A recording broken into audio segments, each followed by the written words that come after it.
कबीर ने बोला गैनोडर्मा लोगों की जिंदगी बदल रही है, and it is true, very much true. आने वाले टाइम में बिस्तर पे पड़ जाऊंगा, but I was not worried. जिसका कोई हल ही नहीं है उसके बारे में चिंता क्यों करनी? Why worry about that? जिसका सोल्यूशन नहीं है। उस मीटिंग में जब इस गैनोडर्मा के बारे में इंफॉर्मेशन दी गई, आई टुक इंटरेस्ट। इसके बारे में बहुत पढ़ा। बिना जानकारी हासिल किए हुए मैंने ये, can you give me those capsules?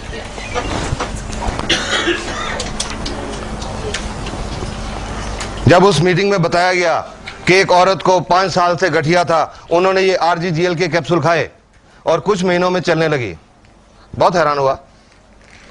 ये सुन के बहुत हैरान हुआ। But I think I did a wise thing that day,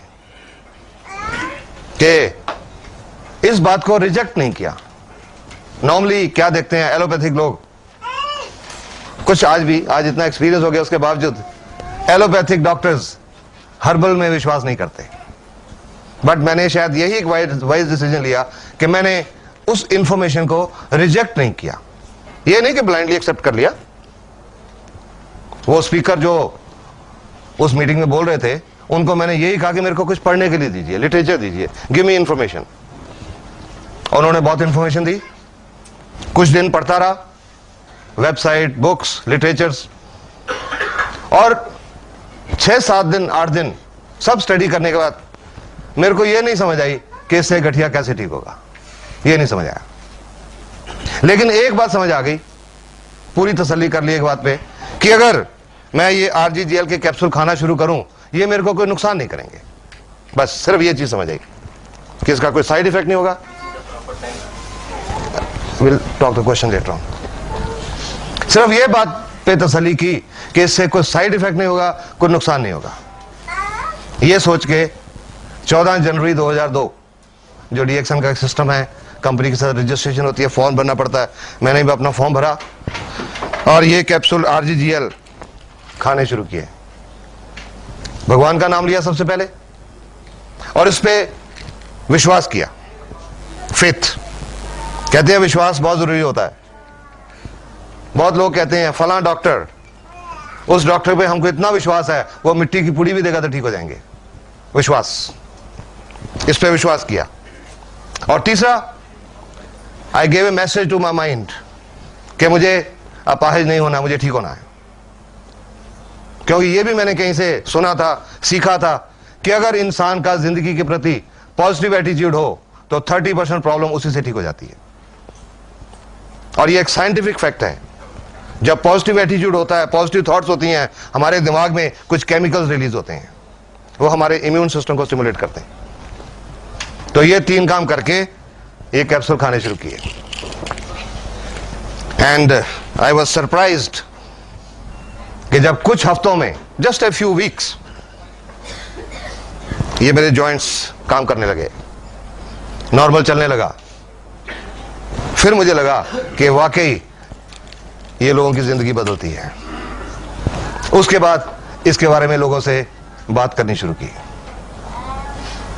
क्योंकि लगा इसमें बहुत सारे लोगों की प्रॉब्लम का हल हो सकते हैं। क्योंकि 30 साल की एलोपैथिक प्रैक्टिस में तो यही लगा था कि अगर डायबिटीज है तो सारी उम्र टीके लगते रहेंगे या गोलियां खाते रहेंगे, उससे शुगर का लेवल तो ठीक रहेगा, पर आने वाले टाइम में गुर्दे फेल हो जाएंगे, आने वाले टाइम में आंखें खराब हो जाएंगी, आने वाले टाइम में पैर में नाड़ियों में कोई प्रॉब्लम होगी, किसी के पैर कट भी जाएंगे।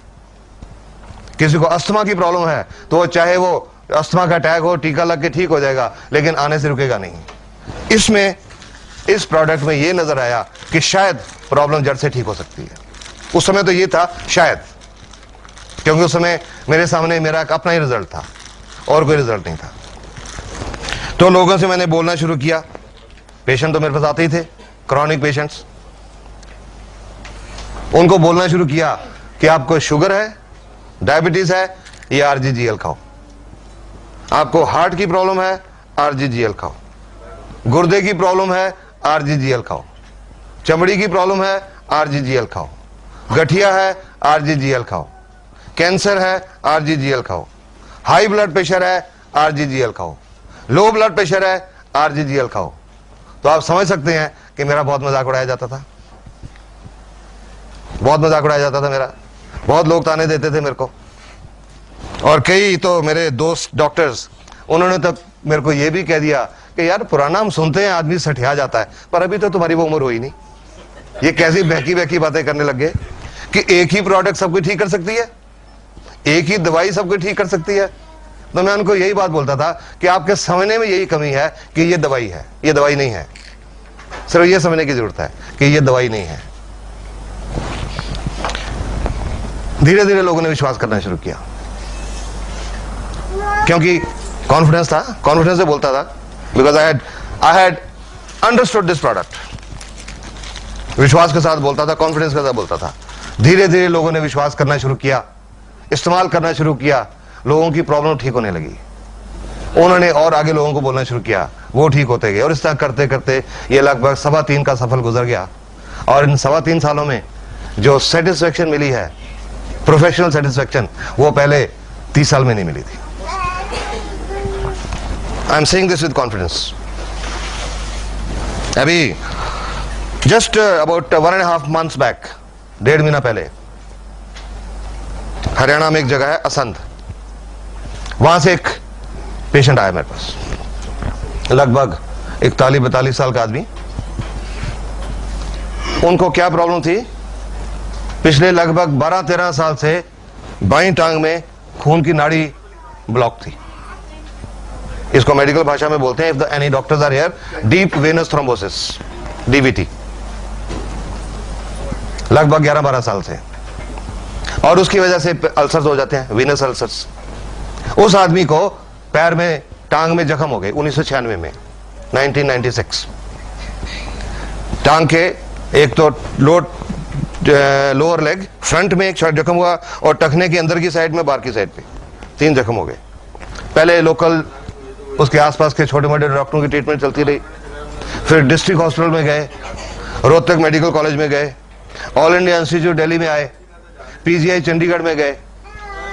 9 साल तक उन अल्सर्स का ट्रीटमेंट होता रहा, पर वो अल्सर बढ़ता चला गया।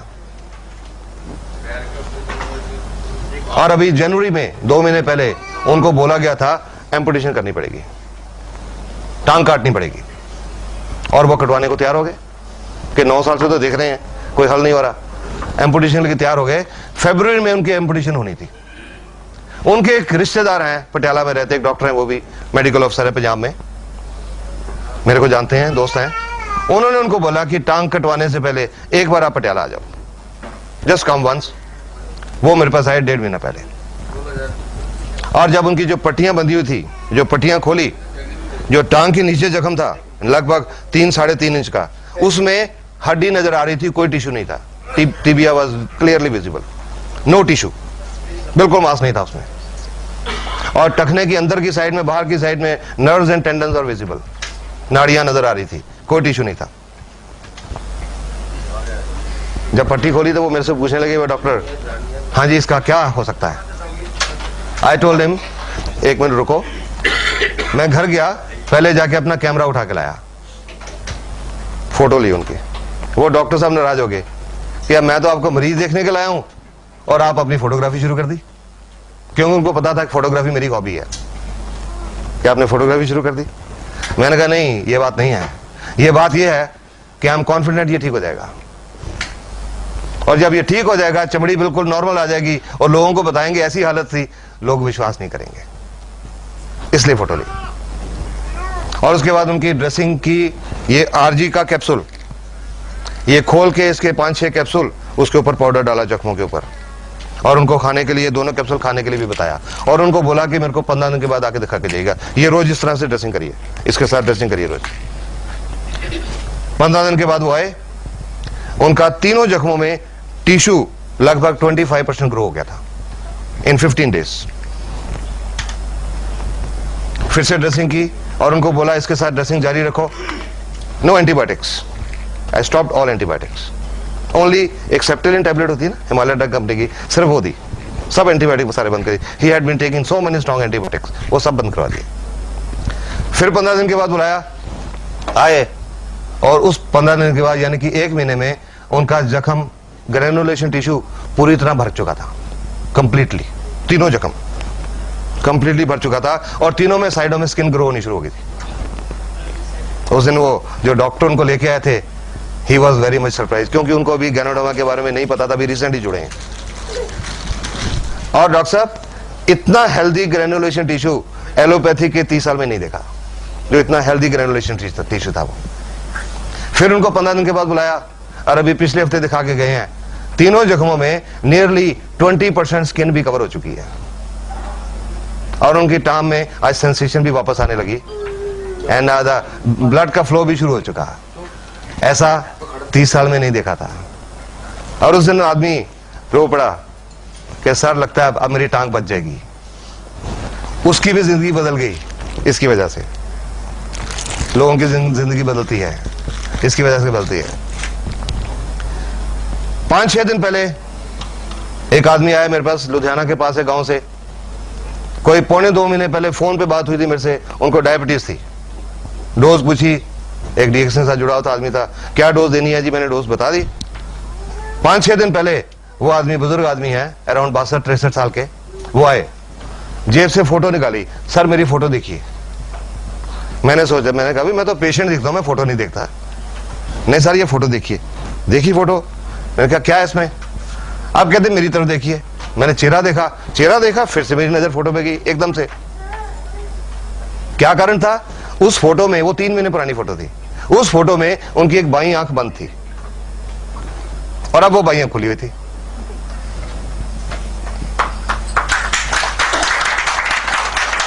तो मैंने पूछा भाई ये क्या है, क्योंकि मैं तो उस पेशेंट की हिस्ट्री जानता नहीं था, सिर्फ फोन पे बात हुई थी कि जी फलां को शुगर है, कैसे शुरू करें। तो वो बताने लगे, बोलते हैं जी आप 3 बहुत मशहूर डॉक्टर हैं आंखों के पंजाब में, दुनिया में मशहूर हैं। उन्होंने तीनों का नाम लेके कहा कि आपकी इस दवाई ने वो तीनों डॉक्टरों को फेल कर दिया। मैं 8 मिनट कि आज से 8 साल पहले एक्सीडेंट हुआ था और एक्सीडेंट में ये आंख की नर्व डैमेज हो गई, रोशनी भी आंख की बहुत कम हो गई, सिर्फ 20% रह गई और ये पलक ये गिर गई, उठती नहीं थी। तो सब आंखों के डॉक्टर ने बोला कि ये नाड़ी आपकी डेड हो गई है, ये नहीं ठीक हो सकती सारी उम्र। और 1.25 महीने में उनकी ये पलक खुल गई, उसकी भी जिंदगी बदल गई। गैनोडर्मा से जिंदगी बदलती हैं। These are some recent result तो अब बहुत हैं, पर उसके बावजूद भी अब मैं आपको फ्रैंकली बताऊं, कई लोग अब भी विश्वास नहीं करते। बट हम लोग जो डीएक्स से जुड़े हैं, हमको पता इसमें कितनी ताकत है। सो हम लोगों के साथ इंफॉर्मेशन शेयर करते जाते हैं। किसी को अच्छा लगे ठीक, ना अच्छा लगे ठीक। अब ये नमस्कार क्या चीज है, ये सब कुछ कैसे होता है, लेट्स डिस्कस दैट। नहीं है जो कह सके कि मैं 100% स्वस्थ हूं, हर एक को कुछ ना कुछ प्रॉब्लम है, तो इसलिए इसकी हर एक को जरूरत है।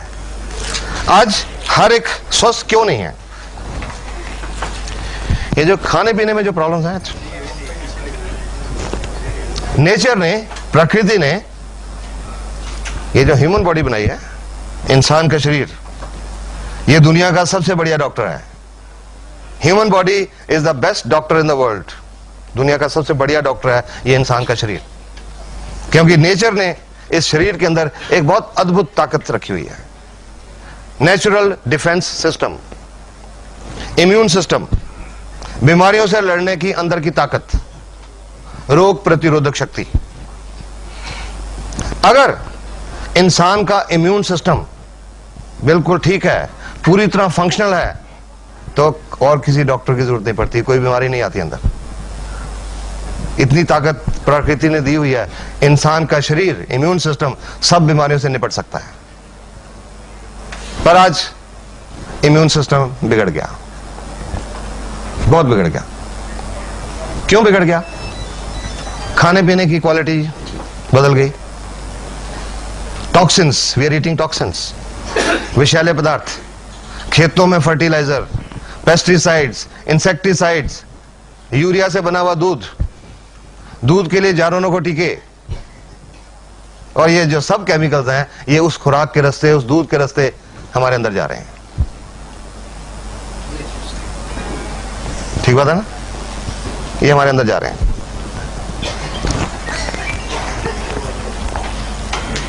मुझे याद है 5-6 महीने पहले पंजाब में एक जगह पे ऐसी मीटिंग चल रही थी और उस मीटिंग में एक पंजाब किसान यूनियन के एक प्रधान है, प्रेसिडेंट, वो बैठे हुए थे। अभी मीटिंग शुरू होने में 2-4 मिनट थे तो वो मेरे साथ बैठे थे। मैंने उनके साथ थोड़ी डिस्कशन करनी शुरू कर दी। मैंने कहा जी आप बुजुर्ग हैं, आप सियासत में भी हैं, पॉलिटिक्स में भी हैं, बहुत आपकी जानकारी बहुत होगी, आप क्या मेरे को बता सकते हैं कि आज बहुत बीमारियां बहुत बढ़ रही हैं, वो क्यों बढ़ रही हैं? और वो पंजाब किसान यूनियन के प्रेसिडेंट वो बोलते हैं जी ये जो खेतों में हम जहर डाल रहे हैं, फर्टिलाइजर्स, खादें। तो मैंने कहा आपको इस बात का पता है? कहते हैं हाँ जी पता है। तो मैंने कहा आप तो प्रेसिडेंट हो पंजाब किसान यूनियन के, तो इसके बारे में आप कुछ स्टेप्स क्यों नहीं लेते? और जी मैंने बात की थी, मैंने फलान चीफ मिनिस्टर से बात की थी, फलान चीफ मिनिस्टर से बात की थी, वो सुनते ही नहीं। ये फर्टिलाइजर बनाने की नई नई फैक्ट्रियां लगाते जाते हैं। तो मैंने उनको बोला कि वो फैक्ट्रियां इसलिए लगाते हैं क्योंकि किसान उनको मांग रहा है। जब किसान कहेगा हमने खेतों में ये जहर यूज नहीं करना तो वो फैक्ट्रियां कहां से लगेंगी? अपने आप बंद हो जाएंगी, बिकॉज डिमांड आ रही है, उससे पैदावार ज्यादा होती है, पैसा ज्यादा आता है, पर अल्टीमेटली वो जो जमीन है उसकी उपजाऊ शक्ति भी खत्म हो जाती है और सेहत तो खराब होती है, उसके बावजूद यूज हो रहे हैं।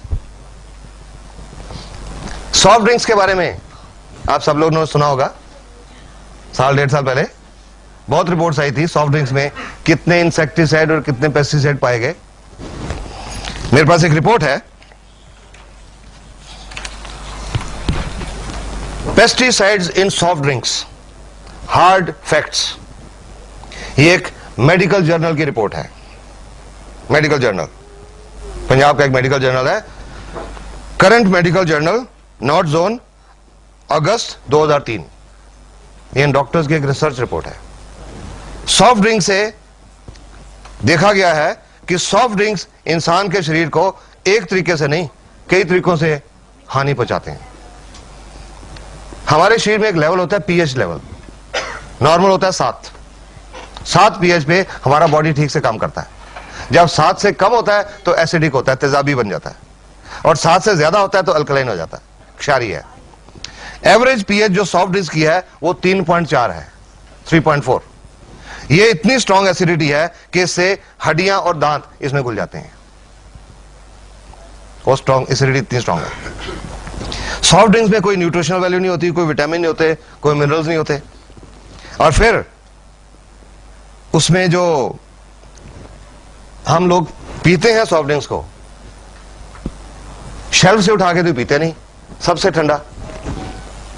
जब बाजार से खरीदने भी जाते हैं कि वो जो फ्रीजर में सबसे ठंडा पड़ा हुआ वो देना। ठंडा मतलब कोका कोला वो देना।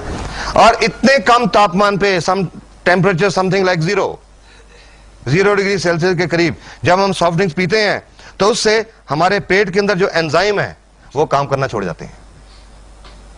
डाइजेस्टिव एंजाइम्स काम करना छोड़ जाते हैं, खाना हजम नहीं होता, खाना सड़ने लगता है, फर्मेंटेशन होने लगती है। जब फर्मेंटेशन होने लगती है तो उससे कई बदबूदार गैसेस बनती हैं और कई तरह के टॉक्सिन बनते हैं, विषैले पदार्थ, और वो टॉक्सिन्स हमारे अंतड़ियों में एब्जॉर्ब हो जाते हैं, पूरे ब्लड में एब्जॉर्ब हो जाते हैं, पूरे खून के रास्ते पूरे शरीर में दौरा करते हैं और अलग अलग अंगों में जाके डिपॉजिट हो जाते हैं, और उससे अलग अलग अंगों की बीमारियां होती हैं। तो ये रिपोर्ट कहती है कि जस्ट इमेजिन एक बच्चे की सॉफ्ट इंटेस्टाइन के ऊपर ये कितना नुकसान पहुंचाते होंगे। जो इसमें इंसेक्टिसाइड और पेस्टिसाइड पाए गए, डीडीटी, लिंडेन, क्लोरोपाइरिफॉस, मेलेथियोन, वो क्या नुकसान पहुंचाते हैं? DDT and it's metabolites nervous system को खराब करता है, नाड़ियों को खराब करता है, और प्रोबेबली शायद कैंसर पैदा करता है, प्रोबेबली कार्सिनोजन। लिंडेन ये एक नाड़ियों को पॉइजन है, लिंडेन, और बच्चे पैदा करने की ताकत को खराब करता है। और ये आज कुछ वर्ल्ड की रिपोर्ट्स हैं कि आज दुनिया भर में इनफर्टिलिटी बढ़ रही है, शायद ये भी कारण है उसका, सॉफ्ट ड्रिंक्स। और लिंडेन से कैंसर होता है, it is a known carcinogen, ये कैंसर पैदा करता है। Chlorpyrifos, it causes pneumonia. और मसल पैरालिसिस, मांसपेशियों का लकवा, और अगर सांस की मांसपेशियों का लकवा हो जाए तो डेथ भी हो सकती है, रेस्पिरेटरी फेलियर। मेलाथियोन, ये नर्वस सिस्टम को खराब करता है और इसकी हाई एक्सपोजर से रेस्पिरेटरी पैरालिसिस और डेथ हो सकती है। ऑस्ट्रेलिया के डॉक्टर हैं डॉक्टर रॉस वॉकर, एक कार्डियोलॉजिस्ट हैं, हार्ट स्पेशलिस्ट हैं। उन्होंने लगभग 12 साल सॉफ्ट ड्रिंक्स के ऊपर रिसर्च की कि उसका हमारे शरीर की सेल्स के ऊपर क्या असर हो रहा है। और उनकी 12 साल की रिसर्च की रिपोर्ट थी कि एक प्रॉब्लम होती है, बीमारी होती है जिसको बोलते हैं ऑस्टियोपोरोसिस। हड्डियां खोखली हो जाती हैं, हड्डियों में से कैल्शियम निकल जाता है, हड्डियां खोखली हो जाती हैं। तो उनकी रिपोर्ट के मुताबिक ये जो ऑस्टियोपोरोसिस है नॉर्मली ये औरतों में होती है 50-55 साल की उम्र के बाद, जब उनमें हार्मोनल चेंजेस आते हैं। पर डॉक्टर रॉस वॉकर की रिपोर्ट के मुताबिक आज ये ऑस्टियोपोरोसिस 20, 25, 30 साल की औरतों को ही नहीं, आदमियों को भी हो रहा है। और उनकी रिपोर्ट एक और चीज कहती है कि जो बच्चे रेगुलर तौर पे सॉफ्ट ड्रिंक्स पीते हैं उनका हड्डियां टूटने का रेट 7 गुना ज्यादा बढ़ जाता है उन बच्चों से जो नहीं पीते। और लास्ट में ये डॉक्टर की रिपोर्ट क्या कहती है, उसके बावजूद आजकल सॉफ्ट ड्रिंक तो चल रहे हैं। क्यों चल रहे हैं? क्योंकि टीवी के ऊपर ये प्यास है बड़ी, ये दिल मांगे मोर।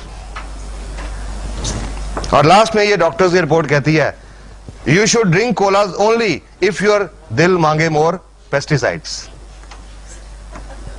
ये डॉक्टर्स की रिपोर्ट है, एक मेडिकल जर्नल की report. Number 2004, soft drinks could lead to hard times. Times of India की रिपोर्ट है, पर यह रिपोर्ट टाइम्स ऑफ इंडिया की नहीं है, यह एक अमेरिका के जर्नल की रिपोर्ट है। Washington, a new study published in the American Journal of Preventive Health has found that the consumption of sweetened beverages like soft drinks and fruit drinks, ये जो डब्बों में fruit drinks भी आते हैं वो भी, has grown to such an alarming rate that it has become one of the causes of obesity and diabetes. आज दुनिया की 20% पॉपुलेशन डायबिटीज की मरीज है, ये रिपोर्ट यही कह रही है। What is even more dangerous, according to the researchers, is the fact that soft drinks could become a serious health hazard. पर ये सब कुछ पता होने के बावजूद अखबारों की रिपोर्ट, टीवी पे बहुत आया, क्या लोगों ने सॉफ्ट ड्रिंक पीने छोड़ दिए? हाँ, फर्क पड़ा क्योंकि उन्होंने कीमत 10 रुपए से 6 रुपए कर दी। उन्होंने इसीलिए कर दी कि कई लोग पीना ना बंद कर दें, तो लोगों ने अरे अब तो सस्ता हो गया, पी सकते हैं। We are harming ourselves, हम खुद अपने आप को नुकसान पहुंचा रहे हैं। Sunday Tribune Chandigarh 20 June 2004, parrots die after consuming jamun. जामुन खा के बहुत सारे तोते मर गए। जामुन में क्या प्रकृति ने कोई जहर डाला हुआ है कि वो खाने से तोते मर गए? ये मर गए इंसान की लालच की वजह से। ये पंजाब में एक जगह फरीदकोट है, वहां की एक रिपोर्ट है। वहां पे जो जामुन का जो फार्म था, जहां पेड़ थे, जिन लोगों के पास उसका ठेका था वो इंतजार नहीं कर सके, क्योंकि जब प्रकृति ने चीज बनाया कि फल लगेगा, फल पकेगा, उसके बाद उतार के बाजार में पहुंचेगा। पर उसके ठेकेदार वेट नहीं कर सके कि कब फल पकेगा, कब उतारेंगे, कब बाजार जाएगा, कब पैसा आएगा। उन्होंने क्या किया, उन जामुनों के ऊपर कुछ केमिकल स्प्रे कर दिए, केमिकल्स, जल्दी पक जाए, जल्दी पैसा आ जाए। पर फॉर्चुनेटली वो मार्केट तक पहुंचने से पहले बहुत सारे तोतों ने खा लिए और वो तोते मर गए। इंसान को एक लेसन सिखा के गए कि क्या कर रहे हो आप अपनी सेहत के साथ। We tested your lunch, 10 markets, 3 cities. Mumbai is the worst. Indian Express 13 October 2003, the poisoning of Mumbai. Delhi का बताता हूं, इसमें ऐसा होता है, लेड एक हैवी मेटल होता है। आजकल जो फास्ट फूड ये खाने खाते हैं उनमें लेड की मात्रा जो है उसके बारे में बताते हैं। Delhi 2 to 16 times above European standards. Mercury Delhi में नहीं है, दिल्ली की खुराक में मरकरी इस डेट तक नहीं पाया गया था, बॉम्बे पुणे में है।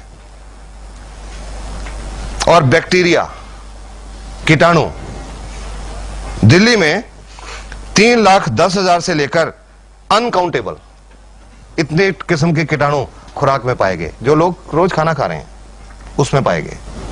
और ये जो सब चीजें हमारे अंदर जा रही हैं, ये बीमारियां पैदा कर रही हैं। हवा में जो आज प्रदूषण की मात्रा है, उससे कितने टॉक्सिन हमारे अंदर जा रहे हैं। आज की हवा में जो पोल्यूशन है, उसमें नियरली 8,000 किस्म के केमिकल्स हैं हवा में, जो सांस के रास्ते हमारे अंदर जा रहे हैं। और ये जो सब केमिकल खाने के रास्ते, पानी के रास्ते, हवा के रास्ते हमारे अंदर जा रहे हैं, तो हमारे शरीर में सेल्स होती हैं। सेल्स हर कोई समझता है, कोशिकाएं। जो हमारा शरीर है अरबों खरबों सेल का बना हुआ है। इंसान का जीवन जब शुरू होता है मां के गर्भ में, 2 सेल से शुरू होता है, एक आदमी की सेल, एक औरत की सेल। वो दोनों सेल इकट्ठी होती हैं, एक सिंगल सेल बनती है जिसको बोलते हैं जाइगोट। वो सिंगल सेल डिवाइड होती है, 2 बनती हैं। 2 का विभाजन होता है, 4 बनती हैं। 4 का विभाजन होता है 8, फिर 16, 32, 64, 128, 256 सेल्स डिवाइड होती रहती हैं। और जब बच्चा 9 महीने और 7 दिन के बाद पैदा होता है, तो उसके शरीर में अरबों खरबों सेल्स होती हैं। ये जो इंसान का शरीर है, एक सेल्स की कलेक्शन है, कोशिकाओं की एक कलेक्शन है। और हर सेल अपने आप में एक कंप्लीट फैक्ट्री है। उसके अंदर बिजली का करंट जनरेट होता है और केमिकल जनरेट होते हैं। कंप्लीट फैक्ट्री है। हमारे शरीर में अरबों खरबों फैक्ट्रीज चल रही हैं, और वो अरबों खरबों फैक्ट्रीज आपस में तालमेल में काम कर रही हैं। इंसान जो फैक्ट्री बनाता है, उनका पड़ोस की फैक्ट्री से हमेशा झगड़ा रहता है। और ये जो प्रकृति ने ये जो फैक्ट्री बनाई है, इसका जवाब कोई नहीं है। I'll just give you one example. मैं इससे क्या what I mean by this. इंसान कोई फैक्ट्री लगाता है, हर फैक्ट्री में पंप हाउसेज होते हैं, पंप लगे होते हैं। और एक उदाहरण लेता हूं, एक फैक्ट्री में 8 पंप हैं। एक टाइम पे 4 पंप चलाए जाते हैं, बाकी 4 को रेस्ट दिया जाता है। ये पंप 3 घंटे चला के इनको बंद करके ये दूसरे पंप चलाए जाते हैं।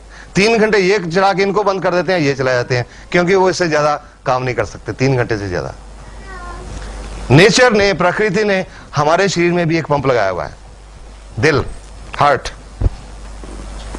गर्भ के 5वें महीने में ये पंप एक्शन शुरू करता है, धड़कना शुरू करता है। बच्चे का जन्म होता है, पंप धड़कता है, हार्ट धड़कता है। एवरेज 1 मिनट में 72 दफा। और एक एवरेज मैं एज लेके चलूं 70 साल, 70 साल तक ये पंप नॉन स्टॉप काम करता है। कभी किसी मैकेनिक की जरूरत नहीं पड़ती, कभी किसी तरह की रिपेयर की जरूरत नहीं पड़ती, नॉन स्टॉप। और ये 70 साल में ये पंप 1 अरब 14 करोड़ 73 लाख और लगभग 54,000 टाइम्स धड़कता है नॉन स्टॉप। ये नेचर का बेस्ट डॉक्टर है। Human body is the best doctor in the world, nature का बनाया हुआ। लेकिन हमने इस शरीर की कदर नहीं की, हमने इसको बिगाड़ लिया। ये जो टॉक्सिन्स हम ले रहे हैं, उन सेल्स के अंदर जाके डिपॉजिट हो जाते हैं। और जब सेल के अंदर वो टॉक्सिन जमा हो जाते हैं, वो विषैले पदार्थ जमा हो जाते हैं, तो सेल का बिजली की क्रिया और रासायनिक क्रिया डिस्टर्ब हो जाती है, इम्बैलेंस हो जाता है। और जब वो इम्बैलेंस हो जाता है, तो हमारे अंदर बीमारियां आती हैं। जिस अंग की सेल्स डैमेज होती हैं, उस अंग की बीमारियां आती हैं। ये जो गैनोडर्मा, ये किसी बीमारी पे काम नहीं करती, ये किसी बीमारी की दवाई नहीं है। अगर आपको किसी ने आज ये बताया ना कि ये बीमारी की दवाई है, गलत बताया। ये किसी बीमारी की दवाई नहीं है, ये एक नेचुरल फूड सप्लीमेंट है, एक नेचुरल मशरूम है, जो हमारे शरीर की वो जो अरबों खरबों सेल्स हैं, उनके ऊपर काम करता है। Root cause of the disease, not the disease. क्या हो गया? Anybody can tell me? आप मैडम बताएंगे? आप बताएंगे? जनरली 2-3 किस्म की, वो सफेद वाली गोल बटन मशरूम, एक वो छतरी वाली oyster mushroom.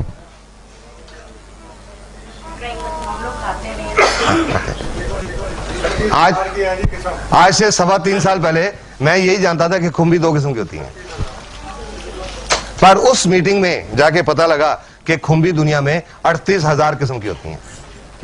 38,000 varieties of mushroom in the world. अभी एक लेटेस्ट आगरा यूनिवर्सिटी की एक रिपोर्ट मिली है मेरे को, agriculture people can tell better. Yes, वो अभी रिपोर्ट पता है। उस रिपोर्ट के मुताबिक खुम्बी दुनिया में 67,000 किस्म की होती हैं, 67,000। उन 67,000 में से या 38,000 में से ये एक किस्म की खुम्बी है, एक मशरूम है, नेचुरल मशरूम। मैंने इसका नाम 7 जनवरी 2002 को जिंदगी में पहली बार सुना था, कुछ नहीं जानता था ये क्या है। आज इसके बारे में बहुत कुछ जान गया, लेकिन इसकी हिस्ट्री नहीं चलता। गैनोडर्मा चीन में इस्तेमाल हो रही है। चीन के वैद्य हकीम ट्रेडिशनल चाइनीज मेडिसिन, TCM बोलते हैं इसको, ट्रेडिशनल चाइनीज मेडिसिन में इसको 5,000 साल से इस्तेमाल किया जा रहा है और लगभग हर बीमारी के उनके पास रिजल्ट है। एक आदमी हुआ चीन में जिसका नाम है शेननोंग।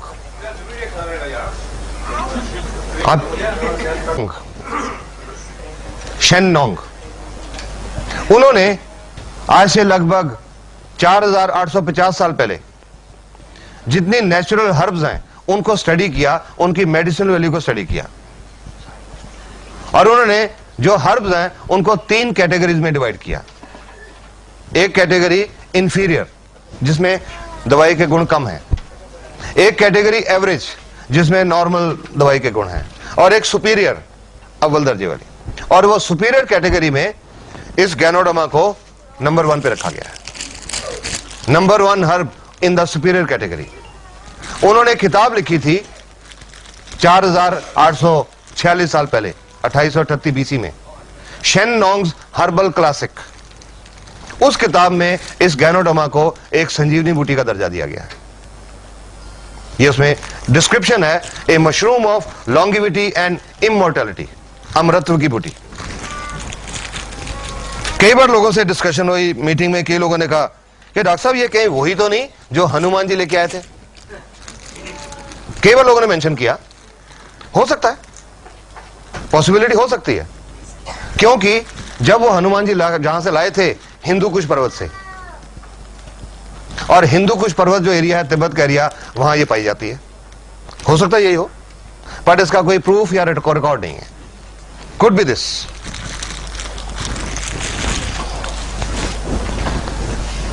तो वो जो किताब है शेननोंग्स हर्बल क्लासिक, आज से लगभग 100 साल पहले दुनिया की नजरों में आई, अलग अलग भाषाओं में उसकी ट्रांसलेशन हुई, तो पूरी दुनिया ने गैनोडर्मा के ऊपर रिसर्च करना शुरू किया।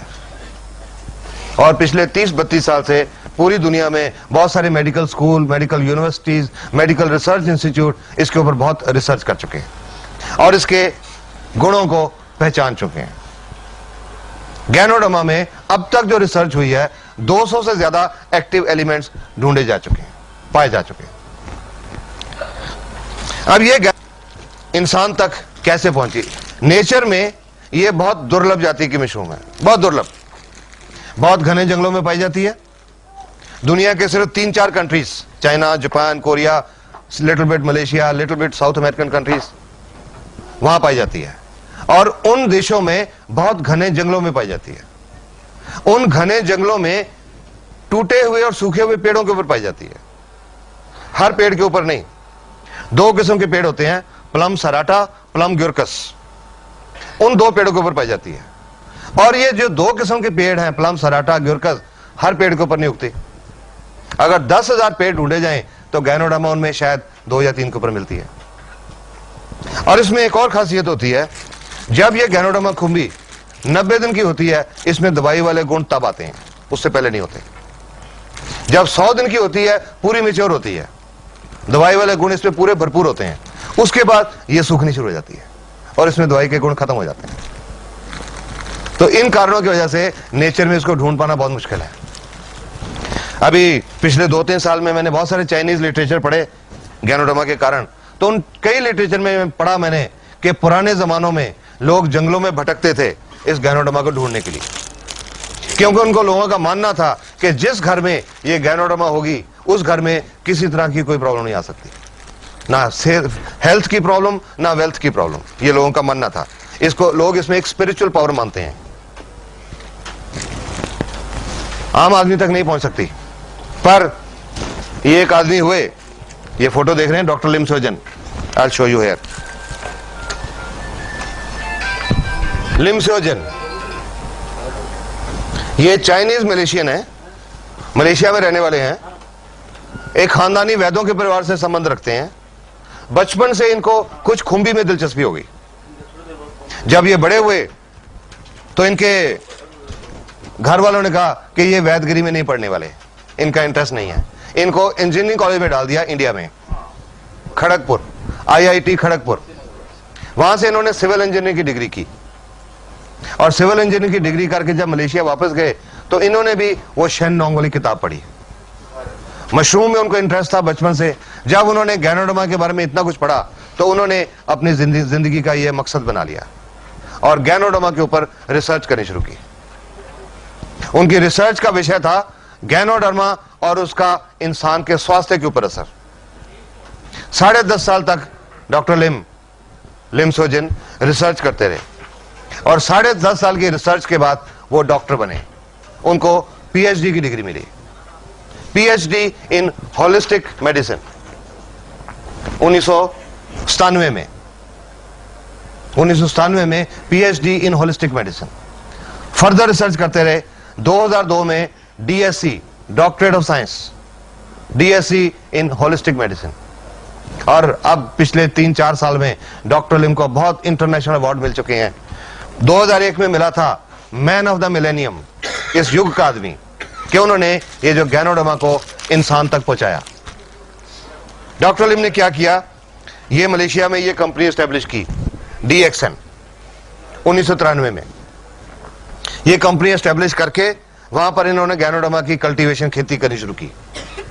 Purely organic cultivation, no fertilizer, no chemicals, no insecticides, organic cultivation, खेती करनी शुरू की।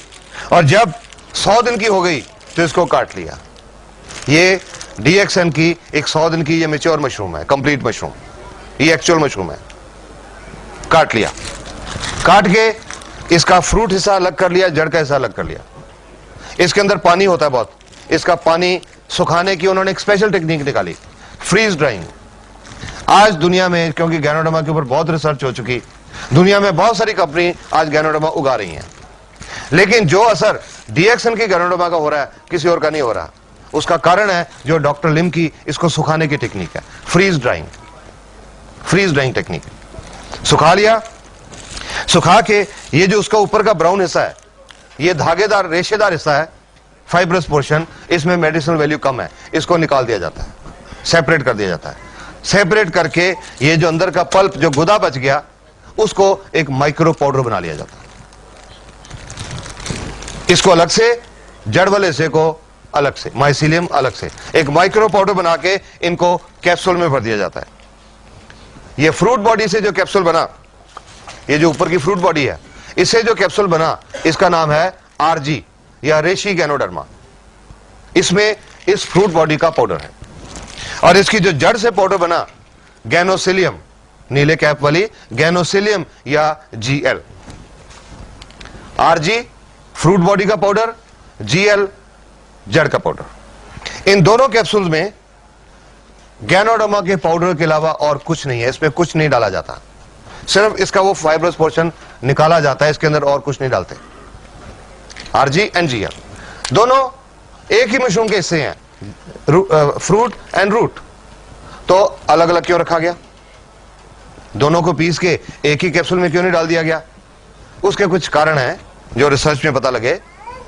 एक तो मैंने ये RG बताया कि जो पुराने घाव होते हैं उनके ऊपर ये कैप्सूल खोल के इसका पाउडर डाला जाता है। किसी को डायबिटिक गैंग्रीन है, शुगर हो गई, पैर में चोट लग गई, जख्म नहीं ठीक हुआ, गैंग्रीन हो गई, वैसे जख्मों के ऊपर ये पाउडर डाला जाता है। और ये जो जीएल है, इसमें एक चीज होती है ऑर्गेनिक जर्मेनियम। किसी को ब्रेन डिजेनरेशन है, नाड़ियों की डिजेनरेशन है, या स्मरण शक्ति कमजोर है, उसके लिए यह ज्यादा यूज किया जाता है। आरजी एंड जीएल अलग अलग यूजेस होने की वजह से अलग अलग कैप्सूल रखे गए, लेकिन जनरली दोनों को मिला के इकट्ठा ही खाया जाता है। चल नहीं होता रहने तो मैं मार्कर यूज कर लेता हूं। इकट्ठा ही खाया जाता है। इसको बोलते हैं, एक आरजी और एक जीएल मिला के हम बोलते हैं एक जोड़ा, 1 पेयर। जो हम लोगों को इसको खाने का तरीका बताते हैं कि आपने 1 पेयर खाना है या 2 पेयर खाने हैं या 4 खाने हैं, वी टेल इन पेयर्स। अब एक ही चीज, एक ही मशरूम जो दवाई नहीं है, सारी बीमारियां कैसे ठीक कर सकती है? This is an important thing. आ जाएगा थोड़ा आगे, थोड़ा सा आगे। हाँ चल।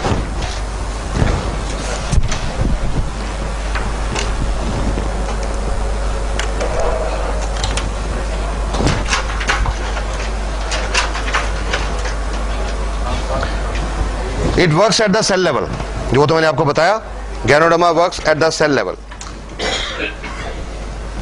इट इज नॉट डिजीज और ऑर्गन स्पेसिफिक, किसी बीमारी या किसी अंग के लिए स्पेसिफिक नहीं है। आप थोड़ी जगह दीजिए मेरे को।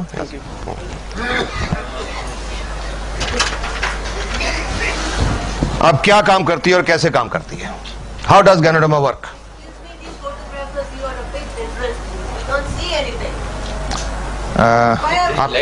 आप ऐसा करो, इसका पाउडर रिलीज होता है, वो पाउडर खून में मिक्स होता है और खून के द्वारा पूरे बॉडी में सर्कुलेट करता है, घूमता है। और खून जो हमारा है, हमारे शरीर की जो अरबों खरबों सेल हैं, एक एक सेल तक खून पहुंचता है, क्योंकि सेल को खुराक मिलती है खून से, सेल को ऑक्सीजन मिलती है खून से, तो वो खून एक एक सेल तक पहुंचता है। उस खून में गैनोडर्मा भी मिली हुई है, गैनोडर्मा भी एक एक सेल तक पहुंचती है और वो सेल के अंदर जाके गैनोडर्मा अपना काम करना शुरू करती है। 5 स्टेप्स हैं इसके काम करने के। सबसे पहला इसका असर शुरू होता है स्कैनिंग। ये शरीर में जाके ढूंढना शुरू करती है, स्कैनिंग करने शुरू करती है बॉडी की। आपने स्कैनिंग के बारे में जानते होंगे। किसी का पेट दुखता है, डॉक्टर साहब के पास जाते हैं कि डॉक्टर साहब पेट दर्द होता है, डॉक्टर साहब दवाई लिख के देते, 5 दिन खाओ। मरीज ने 5 दिन दवाई खाई, वापस आ गया कि डॉक्टर साहब दर्द ठीक नहीं हुआ। डॉक्टर साहब ने दोबारा चेक करके और एक और दवाई लिख दी, 5 दिन ये खाओ। फिर 5 दिन के बाद मरीज वापस आ गया कि डॉक्टर साहब दर्द तो ठीक नहीं हुआ। तो डॉक्टर साहब कहते हैं भाई आपकी बीमारी समझ नहीं आ रही, ऐसा करो स्कैन करा के लाओ, अल्ट्रासाउंड स्कैन, पेट का अल्ट्रासाउंड करा के लाओ, हम ढूंढें कि बीमारी क्या है। कोई मरीज बेहोश हो जाता है, अस्पताल में डॉक्टर के पास लेके जाते हैं, डॉक्टर साहब को बीमारी समझ नहीं आती, तो मरीज के रिश्तेदार को क्या बोलते हैं? स्कैन, सीटी स्कैन, दिमाग का स्कैन करा के लाओ, हम ढूंढें बीमारी क्या है। स्कैन का मतलब ढूंढना। गैनोडर्मा ये शुरू करती है, हमारे शरीर में जाके डॉक्टर का काम करना शुरू करती है, ढूंढना शुरू करती है क्या? वो सेल्स जो डैमेज्ड हैं। क्यों डैमेज्ड हैं? उनके अंदर हम जो टॉक्सिन खा पी रहे हैं वो जमा हो गए और उसकी वजह से उनका जो बिजली और रासायनिक क्रिया डिस्टर्ब होगी। उन सेल्स को गैनोडर्मा ढूंढना शुरू करती है। 1 दिन से लेकर 30 दिन तक इसका रेंज है काम करने का, स्कैनिंग का। ज्यादा सेल्स खराब होंगी, ज्यादा दिन लगेंगे, कम सेल डैमेज होगी, जल्दी स्कैनिंग हो जाएगी। 1 दिन से लेकर 30 दिन तक। आप 2 दिन लगे या 4 दिन लगे या 10 या 15 या 20, गैनोडर्मा ने ढूंढ लिया ये सेल खराब है, ये खराब है, ये खराब है, ये खराब है, ये खराब है, ये खराब है। गैनोडर्मा ने सारी सेल ढूंढ ली, आइडेंटिफाई कर ली। अब गैनोडर्मा को नहीं पता कि वो सेल लिवर की है या फेफड़े की है या दिल की है या गुर्दे की है या दिमाग की है या चमड़ी की है या आंख की या नाक की, किस ऑर्गन की सेल है ये गैनोडर्मा को नहीं पता। गैनोडर्मा ने तो सिर्फ वो सेल्स ढूंढी हैं जो खराब है और फिर उन सेल के ऊपर गैनोडर्मा काम करना शुरू करती है, उनकी सफाई, क्लींसिंग। ये लाइट बंद कर दो यार, पीछे स्विच होगा। हाँ, उन सेल की सफाई, या डिटॉक्सिफिकेशन, उन सेल के अंदर जो टॉक्सिन्स हैं, जो विषैले पदार्थ हैं, उनको सेल से बाहर निकालना शुरू करती है, कोशिकाओं में से बाहर निकालना शुरू करती है, और कोशिकाओं में से बाहर निकाल के हमारे शरीर से बाहर निकालना शुरू करती है। शरीर से बाहर कैसे निकालती है? जो प्राकृतिक रास्ते हैं निकलने के, पेशाब के रास्ते या पसीने के रास्ते या बलगम के रास्ते या नाक के नजले के रास्ते या आंख में आंसुओं के रास्ते या उल्टी के रास्ते या दस्त के रास्ते या कोई चमड़ी पे फोड़े फुंसी होने के रास्ते, जो नेचुरल रास्ते हैं, उन रास्तों से ये टॉक्सिन शरीर से बाहर निकलना शुरू करते हैं। डिटॉक्सिफिकेशन पीरियड है 1 सप्ताह से लेकर 30 सप्ताह तक, 1 week to 30 weeks. This is understandable कि जितना कचरा अंदर ज्यादा इकट्ठा हुआ होगा, सफाई करने में उतना ज्यादा टाइम लगेगा। हम घरों में भी तो देखते हैं, घर की रोज सफाई करते हैं तो आधे पौने घंटे में पूरा घर साफ हो जाता है, पर अगर 1 साल घर बंद करके कहीं घूमने चले जाएं और 1 साल के बाद आए तो आधे पौने घंटे में सफाई नहीं होती, 15-20 दिन लग जाते हैं, क्योंकि कचरा ज्यादा इकट्ठा हो गया 1 साल का। सिमिलरली हमारे शरीर में जितना कचरा ज्यादा इकट्ठा हुआ है, जितने टॉक्सिन ज्यादा हैं, टॉक्सिन लोड जितना बॉडी पे ज्यादा है, उतना ज्यादा टाइम लगेगा। इस दौरान जब डिटॉक्सिफिकेशन चल रही है, शरीर के अंदर कुछ चेंजेस आते हैं, कुछ तब्दीलियां आती हैं। ये एक बहुत इंपॉर्टेंट चीज है समझने की, अंडरस्टैंड इट वेरी वेल। नहीं तो जो लोग ये समझते नहीं, गैनोडर्मा खाना शुरू करते हैं, 15 दिन के बाद छोड़ देते हैं, अरे मेरे को तो रिएक्शन हो गया, मैंने तो छोड़ दी। हुआ था, मैंने 1 महीना खाई, मेरे को तो रिएक्शन हो गया, मैंने तो छोड़ दी। ये बहुत जरूरी बात समझने की है। गैनोडर्मा का कोई रिएक्शन नहीं होता, इसका कोई साइड इफेक्ट नहीं है, कोई नुकसानदायक इफेक्ट नहीं है, no harmful effect. I can say that with confidence today. But thank you. But during detoxification, जब सेल की सफाई चल रही है, तो शरीर में कुछ सिम्टम्स आते हैं, कुछ लक्षण आते हैं, उनको हम बोलते हैं एलिमेंट रिफ्लेक्शन। Element reflection.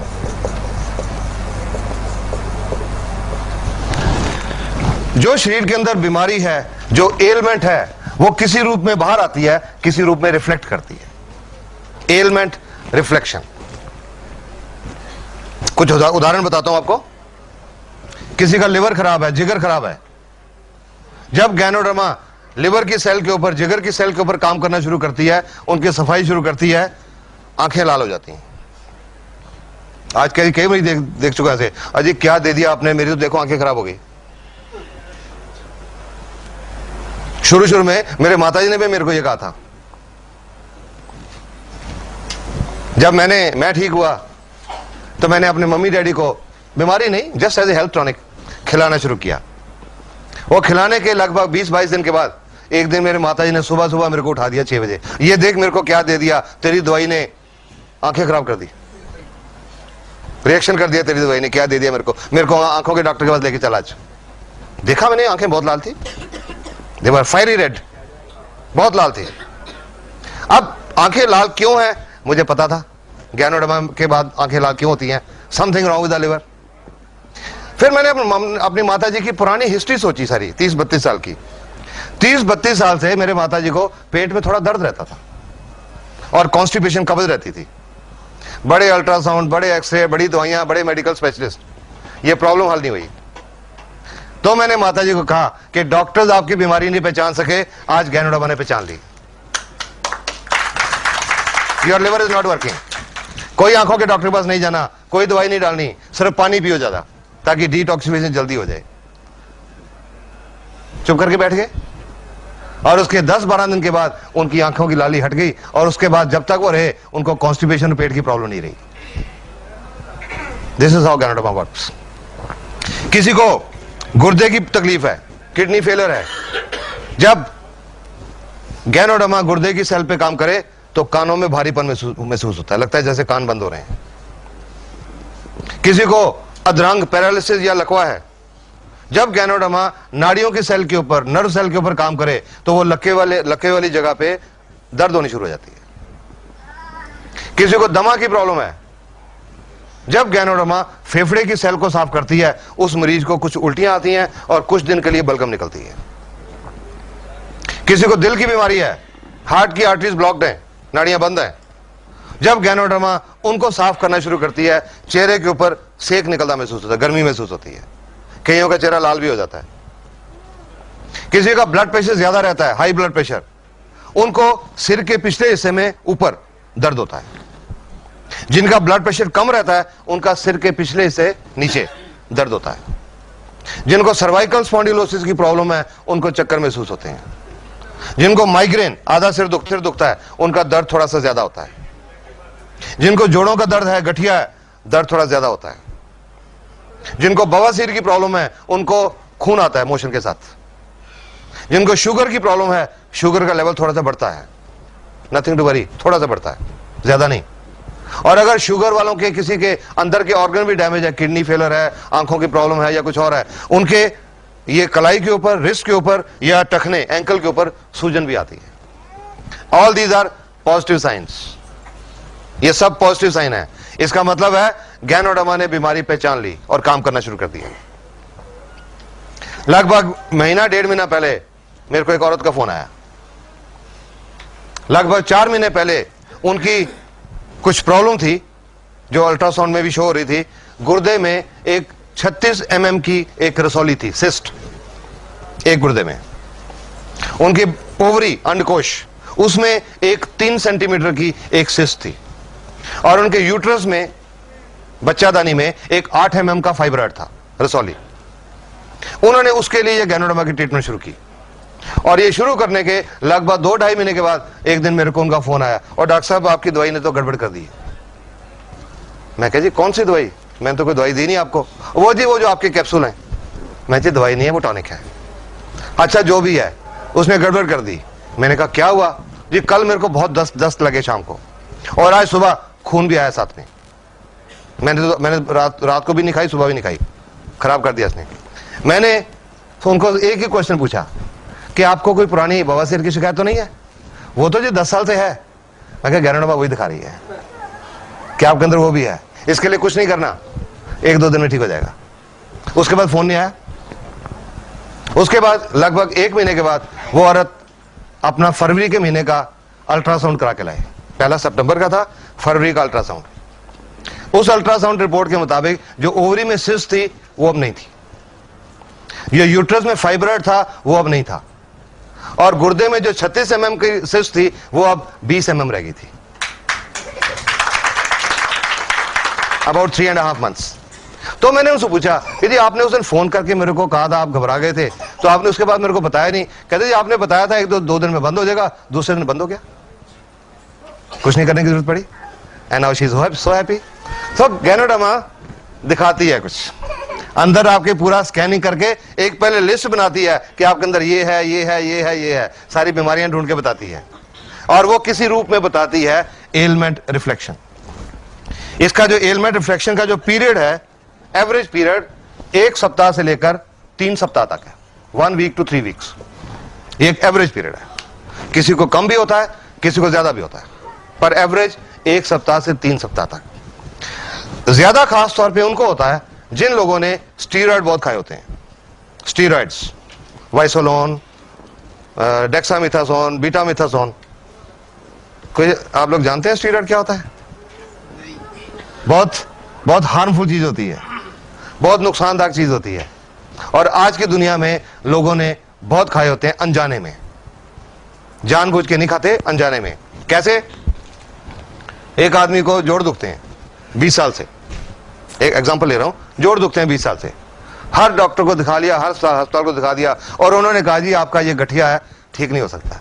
बैठ के घर में एक अच्छा दोस्त उनका आया, अरे मेरे को पता लगा फलां जगह के पे एक वैद्य है, देसी पुड़ियां देता है, उससे बहुत लोग ठीक हो गए। तो आदमी जाता है उनके साथ, वो वैद्य जी देख के, ये लो जी महीने की पुड़ियां ले जाओ। वो 2 दिन पुड़ियां खाते हैं, दर्द बिल्कुल ठीक हो जाता है। वैद्य जी की बल्ले बल्ले हो जाती है, ढिंडोरा पिट जा रहे, बहुत बढ़िया वैद्य है। 30 दिन वो पुड़ियां खाई, बिल्कुल ठीक रहे, कोई प्रॉब्लम नहीं। उसके बाद छोड़ दी पुड़ियां, और 72 घंटे के बाद, 3 दिन के बाद दर्द पहले से ज्यादा बढ़ गया। फिर वापस गए वैद्य जी के पास, उन्होंने फिर महीने की पुड़ियां दी, महीना ठीक रहे। जब छोड़ी 3 दिन के बाद फिर दर्द बढ़ गया, फिर पुड़ियां ली, और वो पुड़ियां फिर चलती रही। और अंत में क्या हुआ, वो बात होती है कि मैं कंबल छोड़ना चाहता हूं, कंबल मुझे नहीं छोड़ता। वो शरीर को लग जाती हैं, उनमें स्टीरॉइड्स होते हैं, शरीर को लग जाए उसके बिना फिर शरीर चलता नहीं। और ये जो स्टीरॉइड हैं ये सफेद मोतियां पैदा करते हैं, कैटरेक्ट, पेट में अल्सर पैदा करते हैं और गुर्दे फेल हो रहे हैं। जब से अब गैनोडर्मा का काम शुरू किया, मेरे पास किडनी फेलियर के बहुत पेशेंट आ रहे हैं और मैं समझता हूं, और उनकी मैं हिस्ट्री में गया तो मुझे लगा उनसे ज्यादातर लोगों ने कुछ देसी पुड़ियां खाई हुई थी, गुर्दे फेल हो जाते हैं। तो जिन्होंने ये स्टीरॉइड खाए होते हैं उनका एलमेंट रिफ्लेक्शन पीरियड थोड़ा ज्यादा हो जाता है, पर ठीक हो जाते हैं। हर एक को शुरू में मैं यही राय देता हूं, किसी को गैनोडर्मा की ट्रीटमेंट जब शुरू करें तो जिससे भी आप ले रहे हैं उससे यह पूछिए कि मेरे को ये प्रॉब्लम है, ये बीमारी है, मेरे को क्या निशानी आएंगी, सो दैट आप उसके लिए मेंटली प्रिपेयर्ड हो। कई लोग मेरे को ये भी कहते हैं जी उनको बता दिया पहले कि गठिया है, आपको दर्द बढ़ेगा, तो वो तो लेगा ही नहीं हमसे। तो मैंने कहा वो बेटर है, बता के आपने बता दिया कि दर्द बढ़ेगा, ये अच्छी निशानी है, वो कहे मैंने नहीं लेनी, वो बेटर है, इसकी बजाय कि आप उसको नहीं बताओ, 15-20 दिन का दर्द बहुत ज्यादा हो जाए तो वो आपको भी ब्लेम करे और गैनोडर्मा को भी ब्लेम करे कि इसने तो खराब कर दिया। इट इज बेटर कि पहले से बताओ। तो मैं हर एक को बताता हूं। एक औरत आई थी मेरे पास लगभग 1.5 साल पहले, गठिया था 5-6 साल से, देसी पुड़ियां खा रही थी बहुत देर से, 2-3 साल से देसी पुड़ियां चल रही थी। तो मैंने उनको बोला था आपका ये जो एलमेंट रिफ्लेक्शन है, दर्द बढ़ेगा, बाकियों के मुकाबले में ज्यादा बढ़ेगा, ज्यादा देर तक रहेगा, आप इसको टॉलरेट करेंगे तब शुरू करिए। वो जब औरत आई थी, चल के आई थी, लाठी लेके चल रही थी, मुश्किल से चल रही थी, साथ में 2 आदमी उनके रिश्तेदार साइड में चल रहे थे कि अगर कहीं पैर फिसल जाए तो उनको संभाल लें। चल के आई थी, बता दिया एलमेंट रिफ्लेक्शन, ठीक है जी कोई बात नहीं, मैं सोऊंगी। 22-23 दिन के बाद वो औरत दोबारा से वापस आई। इस बार वो 2 आदमी उनको उठा के लाए थे, घबरा गए ना सुन के, उठा के लाए थे। पिछली बार तो चल के आई थी, अब उठा के लाए थे। नॉर्मली ऐसा पेशेंट डॉक्टर को आके क्या बोलेगा, और डॉक्टर साहब पहले तो मैं चल लेती थी, आपने ये कह दे दिया तो मैं चलने से रहेगी। नॉर्मली पेशेंट यही कहेगा, पर उसको बताया हुआ था। जब मेरे एग्जामिनेशन टेबल पे लिटाया तो वो औरत पता क्या बोलती है, कहते हैं डॉक्टर साहब इसका मतलब इसका असर शुरू हो गया, क्योंकि पता था उनको असर शुरू हो गया। मैंने उनको एक बात बोली, आपका ये जो पॉजिटिव एटीट्यूड है आप जल्दी ठीक हो जाओगे। और उसके 1.5 महीने के बाद वो कनाडा की फ्लाइट लेके गई, और अब कनाडा से उनको देख के, और उनको कनाडा में चलते फिरते देख के कुछ लोग पटियाला पहुंचे, उनको चलते फिरते देख के। She is a mobile model, she is a walking publicity for ganoderma. DXN को कोई टीवी के ऊपर इश्तेहार देने की जरूरत नहीं पड़ती, अखबारों में इश्तेहार देने की जरूरत नहीं पड़ती, चलते फिरते लोग ही एडवर्टाइजमेंट है। सॉरी, ये इंपॉर्टेंट चीज है समझना, एलमेंट रिफ्लेक्शन, इससे घबराना नहीं है, it's a good sign. Ganoderma has started working. इस दौरान जैसे मैंने जोड़ों के दर्द बताया, अगर दर्द ज्यादा हो गया कोई पेन किलर खा सकते हैं, नो प्रॉब्लम, उसको कम करने के लिए कोई पेन किलर ले सकते हैं।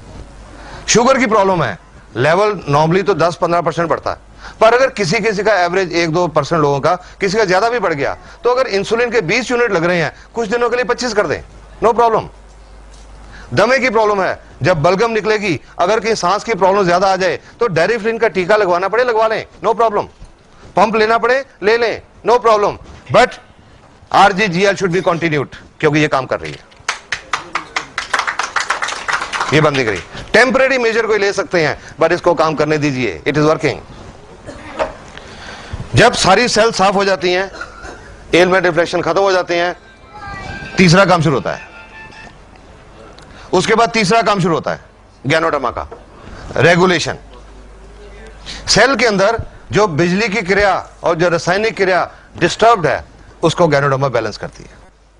जो सेल ओवर एक्टिविटी कर रही हैं उनको कम करती है, जो अंडर एक्टिविटी कर रही हैं उनको एक्टिवेट करती है। It balances the body cells, bio electric and biochemical function. और जब उनका फंक्शन बैलेंस हो जाता है, जो बॉडी की सेल्स हैं वो नॉर्मल काम करने लग जाती हैं। जब सेल नॉर्मल काम करने लग जाती हैं,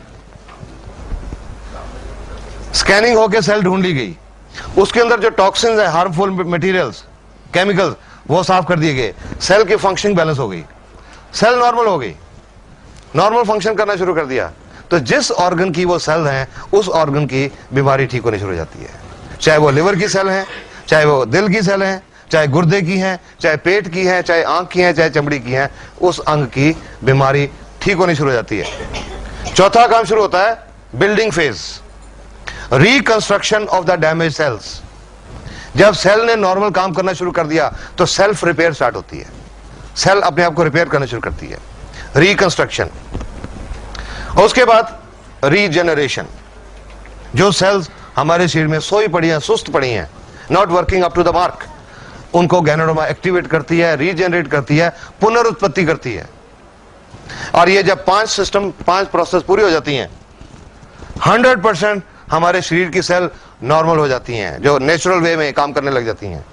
और जब 100% नॉर्मल हो जाती हैं, काम करने लग जाती हैं, तो हमारे शरीर का सोया हुआ डॉक्टर जाग पड़ता है।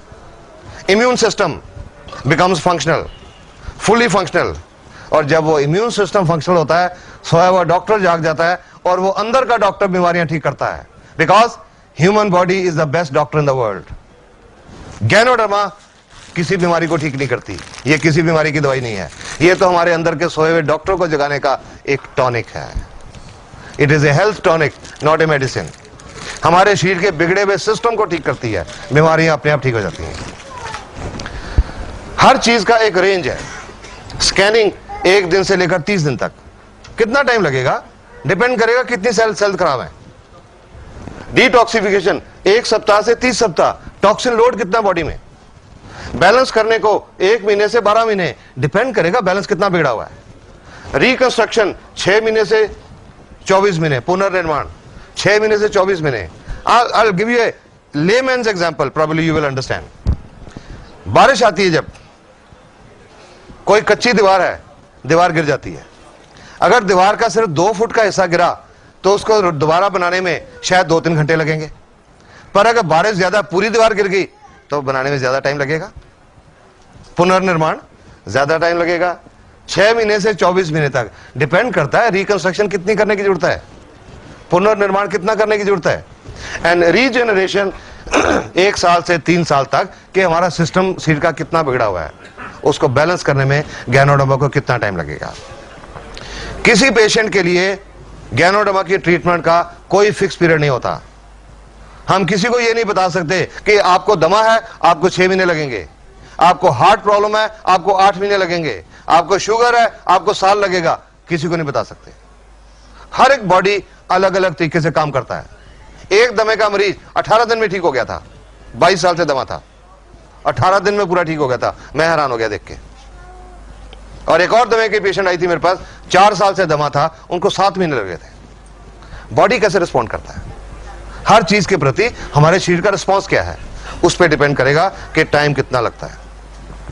एवरेज जो पीरियड है ज्यादातर बीमारियों का, आप 3 साल का जो एक्सपीरियंस है, 6-7 हजार जो पेशेंट देख चुका हूं, मेरा जो एक्सपीरियंस है ज्यादातर बीमारियों के लिए 6 महीने से 12 महीने का टाइम लगता है। ज्यादातर 60 to 70% 6 महीने से 12 महीने में ठीक हो जाती है। किसी को ज्यादा भी लगता है, किसी को कम भी लगता है।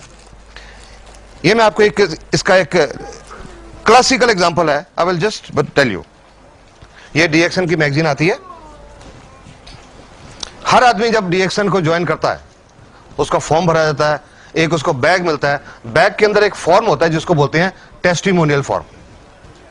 डीएक्सन इज सो कॉन्फिडेंट अपनी प्रोडक्ट के बारे में, इनको यकीन है ठीक हो जाएंगे, तो वो टेस्टिमोनियल फॉर्म है कि जब आप ठीक हो जाएं आप ये फॉर्म भर के भेजिएगा कि आपका नाम क्या है, उम्र कितनी है, एड्रेस क्या है, आपको क्या तकलीफ थी, कब गैनोडर्मा खानी शुरू की, क्या डोज खाई, अब कैसे हैं। तो वो लोग अपने लेटर भेजते हैं, वो इस मैगजीन में पब्लिश होता है, वो रिपोर्ट यहां पब्लिश होती है। ये एक दुबई की रिपोर्ट है। ये औरत को 30 साल से शुगर की बीमारी थी, इंसुलिन के टीके लगते थे। 7वें महीने में जाके शुगर का लेवल कम आना शुरू हुआ और 16 महीने के बाद शुगर ठीक हो गई, इंसुलिन के टीके लगने बंद हो गए। अगर कहीं इस औरत ने 6 महीने में फैसला कर लिया होता कि मेरे को तो 6 महीने हो गए ये कैप्सूल खाते हुए, मेरी तो शुगर नहीं ठीक हो रही, मैंने नहीं खानी, आज भी इंसुलिन के टीके लगते होते हैं। 16 महीने लगे। इनकी एक बेटी है, उनको 20 साल से शुगर थी, उन्होंने भी ये खाना शुरू किया, 5 महीने में उनकी सब दवाइयां छूट गई, 5 महीने में शुगर ठीक हो गई। एक को 16 महीने लगे, एक को 5 महीने, दोनों ठीक हो गए। पर यह फर्क क्यों? किसका सिस्टम कितना बिगड़ा हुआ था, कितनी रिपेयर की जरूरत थी बॉडी में। अलग अलग टाइम लगता है हर पेशेंट को। आज तो जब भी मेरे को कोई पेशेंट पूछता है कि जी मेरे को फला बीमारी है, मेरे को गैनोडर्मा कितनी देर खानी पड़ेगी, मेरा एक ही जवाब होता है, जब तक ठीक नहीं हो जाते। चाहे 4 महीने लगते हैं, चाहे 6 महीने लगते हैं, चाहे 2 साल लगते हैं, चाहे 4 साल लगते हैं। जब सिस्टम ठीक हो जाएगा, प्रॉब्लम ठीक हो जाएगी। Have it with confidence, but this I can tell you with confidence, ganoderma works. It works wonderfully. बहुत कुछ देख चुका हूं, ऐसे लोगों को देख चुका हूं जिन्होंने जीने की उम्मीद छोड़ दी थी। जलंधर के पास एक गांव है, वहां से दिसंबर में एक पेशेंट नहीं, एक पेशेंट का बेटा आया मेरे पास 11 दिसंबर को अपनी माताजी की रिपोर्ट लेके। उनको 10 दिसंबर को उनको माताजी को ओसवाल कैंसर अस्पताल से डिस्चार्ज किया गया था, यह कह के कि घर ले जाओ, सेवा करो, कुछ दिनों के मेहमान हैं। क्या हिस्ट्री थी उनकी? उनको ओवरी का कैंसर था, अंडकोश, 1990 में हुआ था। ऑपरेशन हो गया, कीमोथेरेपी हो गई, रेडियोथेरेपी, बिजलियां लग गई, ठीक हो गए। 12 साढ़े 12 साल बिल्कुल ठीक गुजर गए, नो प्रॉब्लम्स। पर 2003 में उस कैंसर की जड़ें फिर बढ़ने लगी, मेटास्टेसिस। 12 साल के बाद जड़ें बढ़ने लगी, अंतड़ी में आ गया, लिवर में आ गया, खाने की नली में आ गया, और उनके खाने की नली कंप्लीटली ब्लॉक्ड हो गई। ओसवाल अस्पताल में 2 महीने दाखिल रहे, कीमोथेरेपी हो गई, बिजलियां लग गई। वो जो ट्यूब होती है रबड़ की, खाना देने के लिए सिरिंज से जो दूध पिलाते हैं, वो ट्यूब लगा दी गई और 10 दिसंबर को डिस्चार्ज किया गया, घर ले जाओ, सेवा करो। वो पूछता है जी आपकी गैनोडर्मा कुछ करेगी? मैंने कहा जी इनका तो बहुत बड़ा हुआ है, आई डोंट थिंक कुछ हो सकता है, पर आप फिर भी उनको दो कि एक टॉनिक है, उनके पास जितने दिन बचे हैं वो ठीक ठाक गुजर जाए, दर्द थोड़ी कम हो जाए। कैंसर के पेशेंट का जो अंत होता है बहुत दर्दनाक होता है कि रोज के 3-3 4-4 टीके लगाने पड़ते हैं, शायद वो कम हो जाए। शुरू किया उन्होंने लगभग 1-1.25 महीने के बाद। उससे पहले एक बार जलंधर में गया था, वो औरत दिखाने भी आई थी, मिली थी मेरे को। बिल्कुल स्केलेटन थी, ढांचा हड्डियों का, ट्यूब लगी, उसके थ्रू सिरिंज के रास्ते दूध पीती थी। अगर पानी का एक आधा चम्मच भी लेने की कोशिश करती थी मुंह से, बाहर आ जाता था। 1-1.5 महीने के बाद वो पटियाले आई औरत, एक और कैंसर के पेशेंट को साथ लेके, कि ये आदमी 15 दिन से हमारे पीछे पड़ा हुआ है कि जहां से आपने दवाई ली हमें भी लेके चलो। क्यों? क्योंकि उस औरत ने अब कुछ खाना पीना शुरू कर दिया था, लिक्विड्स, कस्टर्ड, दलिया, ऐसी चीजें खानी शुरू कर दी थी। तो मेरे से पूछने लगी अब ये नाली निकलवा दें? मैंने कहा भी नहीं, जब तक आप कुछ सॉलिड्स नहीं खाने लगते तब तक नहीं। एंड आई एडवाइज देम कि रोटी लेके छोटे छोटे टुकड़े करके दाल में भिगो के 1-1, 2-2 चम्मच खाने की कोशिश करो। जनवरी की बात है, 11 फरवरी को उनके बेटे का फोन आया, सर कल मम्मी ने साग और रोटी खाई।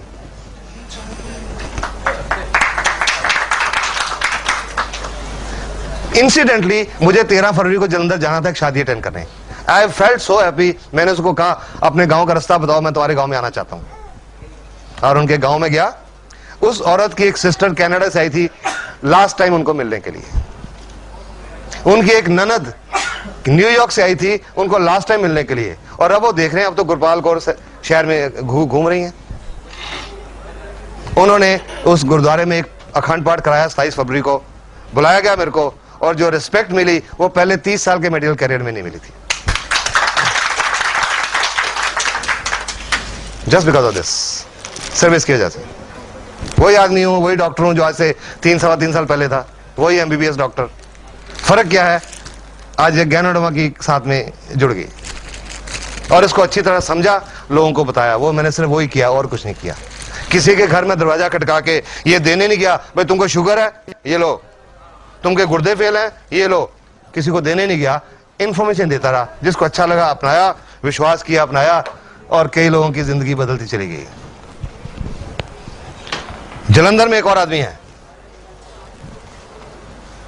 उनको सितंबर 2002 में ओसवाल कैंसर अस्पताल ने बोला था 2-3 महीने के मेहमान, और आज 2.5 साल हो चुके हैं वो कैप्टन राजेंद्र सिंह एक हेल्दी लाइफ जी रहे हैं। No cancer now. रिपीटेडली ओसाल अस्पताल उनको रिपोर्ट दे चुका है आपके अंदर कैंसर नहीं है, and he is living a healthy life. दिसंबर में राजीव गांधी कैंसर अस्पताल से एक पेशेंट को डिस्चार्ज किया गया, पटियाला में रहते हैं वो, ब्रेन ट्यूमर।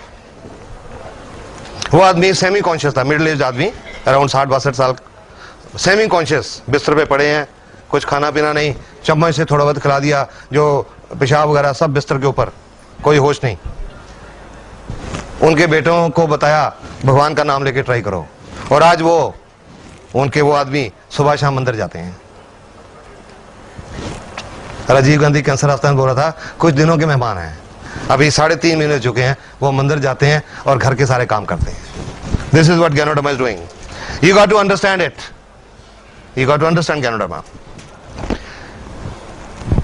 जब ये सारा फेज पूरा हो जाएगा, बीमारियां अंदर अपने आप ठीक हो जाएंगी। You don't have to bother कि मेरे को फलानी बीमारी है, गैनोडर्मा को काम करने दो, ये ढूंढेगी सब कुछ जाके, इट विल क्लियर एवरीथिंग।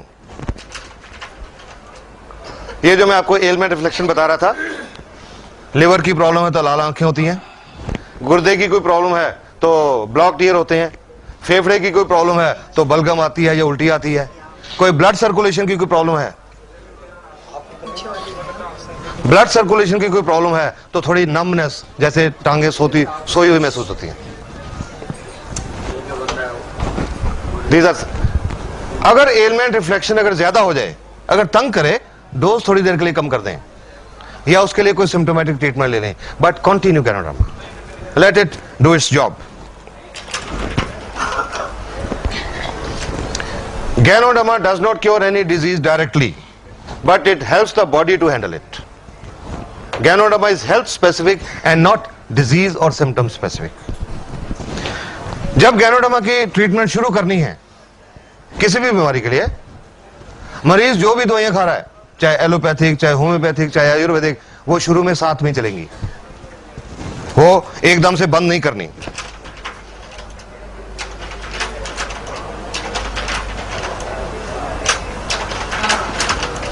वो एकदम से बंद नहीं करनी। जब स्कैनिंग हो जाएगी, जब डिटॉक्सिफिकेशन हो जाएगी, जब सेल्स बैलेंस हो जाएंगी, बीमारी की जड़ ठीक हो जाएगी, तब बीमारी ठीक होने लगेगी, उस समय वो दवाइयां बंद होनी शुरू होंगी। आफ्टर दिस फेज 1 महीने में बंद होती हैं, 4 महीने में बंद होती हैं, साल में बंद होती हैं, 1.5 साल में बंद होती हैं, वो किसी को नहीं बता सकते। जब सिस्टम ठीक होगा तब बंद होगी, शुरू में वो साथ में चलेंगी। उन दवाइयों के साथ गैनोडर्मा की कोई इंटरेक्शन नहीं है, कोई प्रॉब्लम नहीं है, क्योंकि ये फूड सप्लीमेंट है, दवाई नहीं है। It is a health tonic. अब इसकी आपको डोज बताऊं मैं।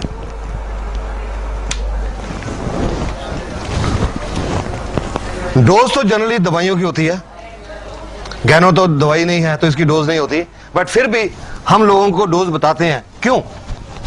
कि अगर किसी का इम्यून सिस्टम कम डिस्टर्ब्ड है तो कम डोज पे आराम आ जाएगा, अगर ज्यादा डिस्टर्ब्ड है, ज्यादा प्रॉब्लम है, तो ज्यादा टाइम लगेगा, ज्यादा डोज लेनी पड़ेगी, ज्यादा टाइम लगेगा। इम्यून सिस्टम कितना डिस्टर्ब्ड है, इसको मेजर करने का कोई दुनिया में आज तक पैमाना नहीं बना। हमको नहीं पता कि किसका सिस्टम कितना डिस्टर्ब्ड है, सो हर एक को हम एक कम से कम डोज से स्टार्ट करते हैं। 1 कैप्सूल आरजी और 1 कैप्सूल जीएल, इन दोनों को मिला के बोलते हैं 1 पेयर, 1 पेयर। 1 कैप्सूल दोनों शीशे में से, 1 RG 1 GL, 1 pair. Morning, afternoon, night, सुबह दोपहर शाम। पहले हफ्ते 1 पेयर सुबह के टाइम, दोपहर को नहीं, रात को नहीं। 1 पेयर सुबह के टाइम, प्रेफरेबली खाना खाने से पहले, खाना खाने से आधा घंटा पौना घंटा पहले प्रेफरेबली। पर अगर किसी को पेट में गैस की प्रॉब्लम है, पेट में तेजाब बनता है, पेट में अल्सर है, दमा है या मिर्गी है, उन्होंने खाली पेट नहीं लेना, उन्होंने खाना खाने के इमीडिएटली बाद, एकदम बाद। पहले हफ्ते 1 पेयर डेली, रोजाना। दूसरे हफ्ते में 1 पेयर सुबह, 1 पेयर रात को। तीसरे हफ्ते में 1 पेयर सुबह, 1 दोपहर, 1 रात को। चौथे हफ्ते में 2 पेयर सुबह, 2 रात को। 5वें हफ्ते में 2 पेयर सुबह, 2 दोपहर, 2 रात को। इस तरह हफ्ते में 1-1 या 2-2 पेयर बढ़ाते हैं। जब देखने वाले जहां तक देखते हैं अपने दिमाग का कैलकुलेटर यूज करना शुरू कर देते हैं। 5वें हफ्ते में जाके 6 पेयर खाने पड़ेंगे, 12 कैप्सूल खाने पड़ेंगे। घबरा जाते लोग ये सोच के। ये जरूरी नहीं है, ये जरूरी नहीं कि हर एक को 12 कैप्सूल खाने ही पड़ेंगे। ये तो सिर्फ डोज बढ़ाने का तरीका है। कब तक बढ़ानी है? जब तक उस मरीज को जो भी प्रॉब्लम है, जब तक वो ठीक नहीं हो जाती। और जब कैसे पता लगेगा मरीज को कि उसके ऊपर इसने असर करना शुरू कर दिया? जब उस मरीज के अंदर उस बीमारी के मुताबिक जो एलमेंट रिफ्लेक्शंस हैं वो आ जाएंगे। जिस डोज पे, अगर लिवर की प्रॉब्लम है तो जिस डोज पे आंखें लाल हो जाएंगी। अगर शुगर की प्रॉब्लम है तो जिस डोज पे शुगर का लेवल राइज करेगा।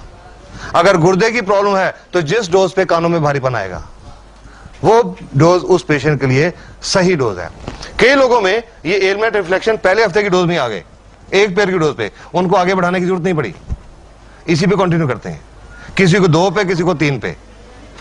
अपने बॉडी के मुताबिक हर पेशेंट खुद डोज एडजस्ट करेगा, किसी के लिए कोई फिक्स डोज नहीं है। हर अपनी बॉडी के मुताबिक डोज एडजस्ट करेगा, और जो भी डोज एडजस्ट होती है तब तक खाते रहना जब तक ठीक नहीं होती।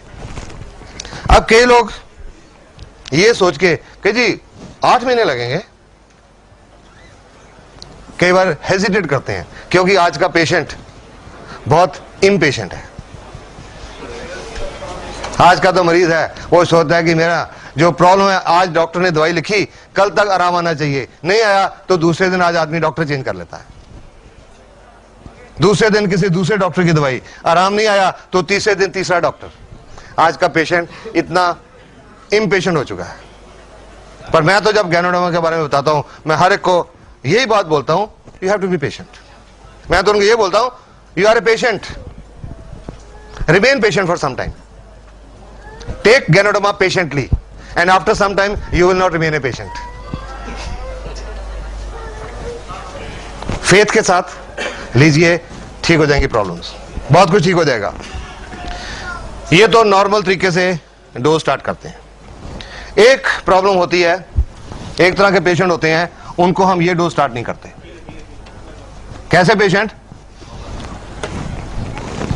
जैसे वो जलंधर वाले कैंसर अस्पताल से छुट्टी हुई थी कि कुछ दिनों के मेहमान हैं।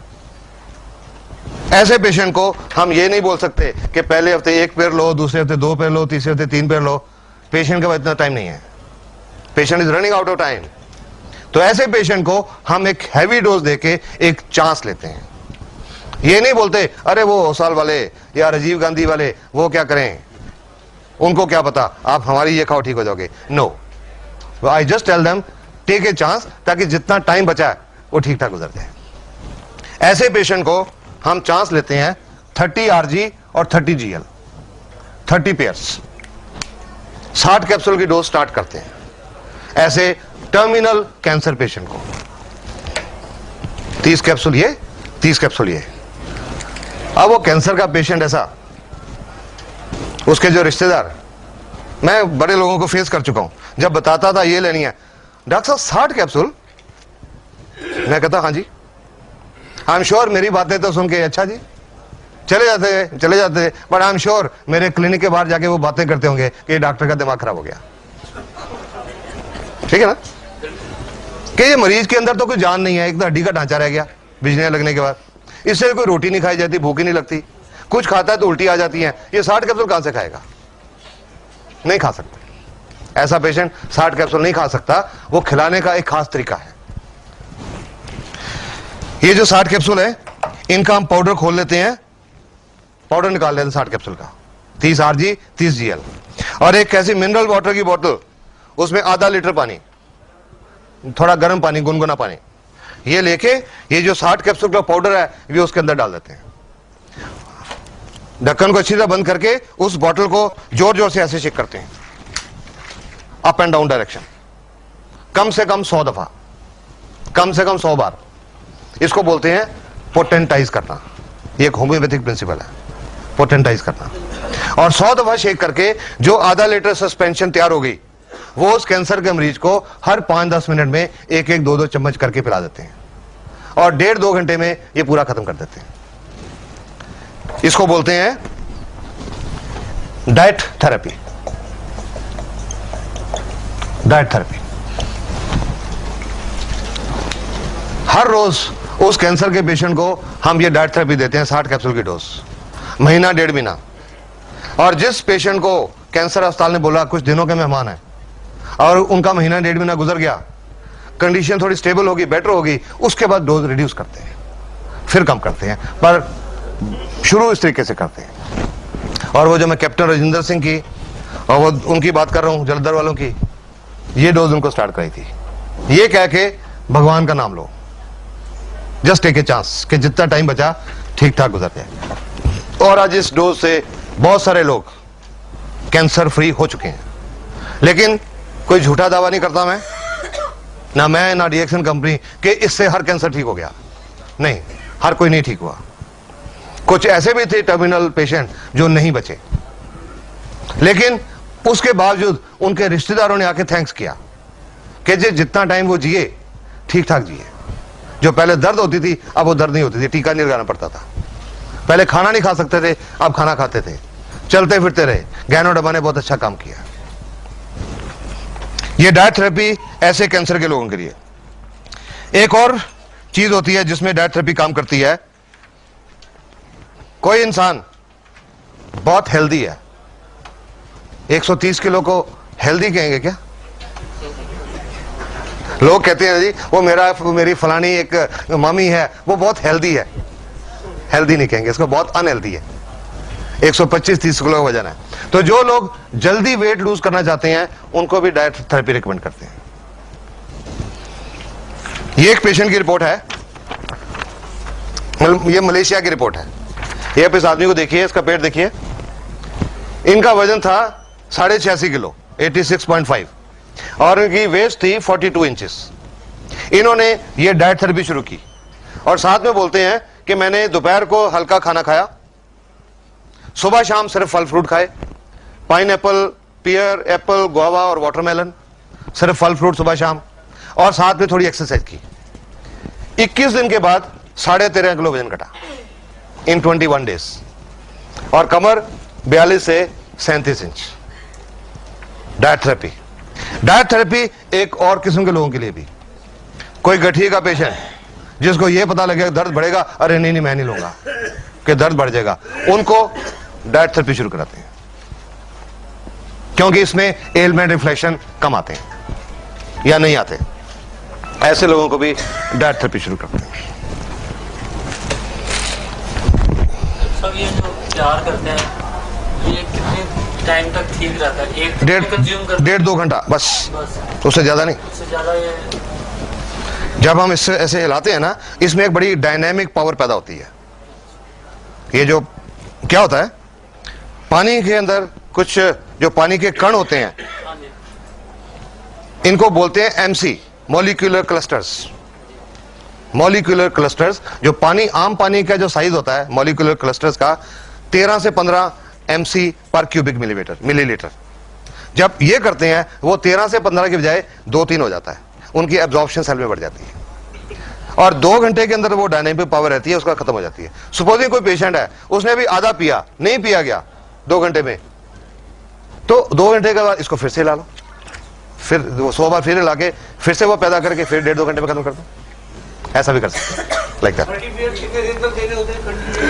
1-1.5 महीना, 1 महीने तक continuous, daily, every day. Sir ये जो Every day. पेशेंट है जिसका ओवरवेट था, तो इसको कितना डोज, ये तो हैवी है ना, इसके लिए ये इतना ही डोज देना चाहिए?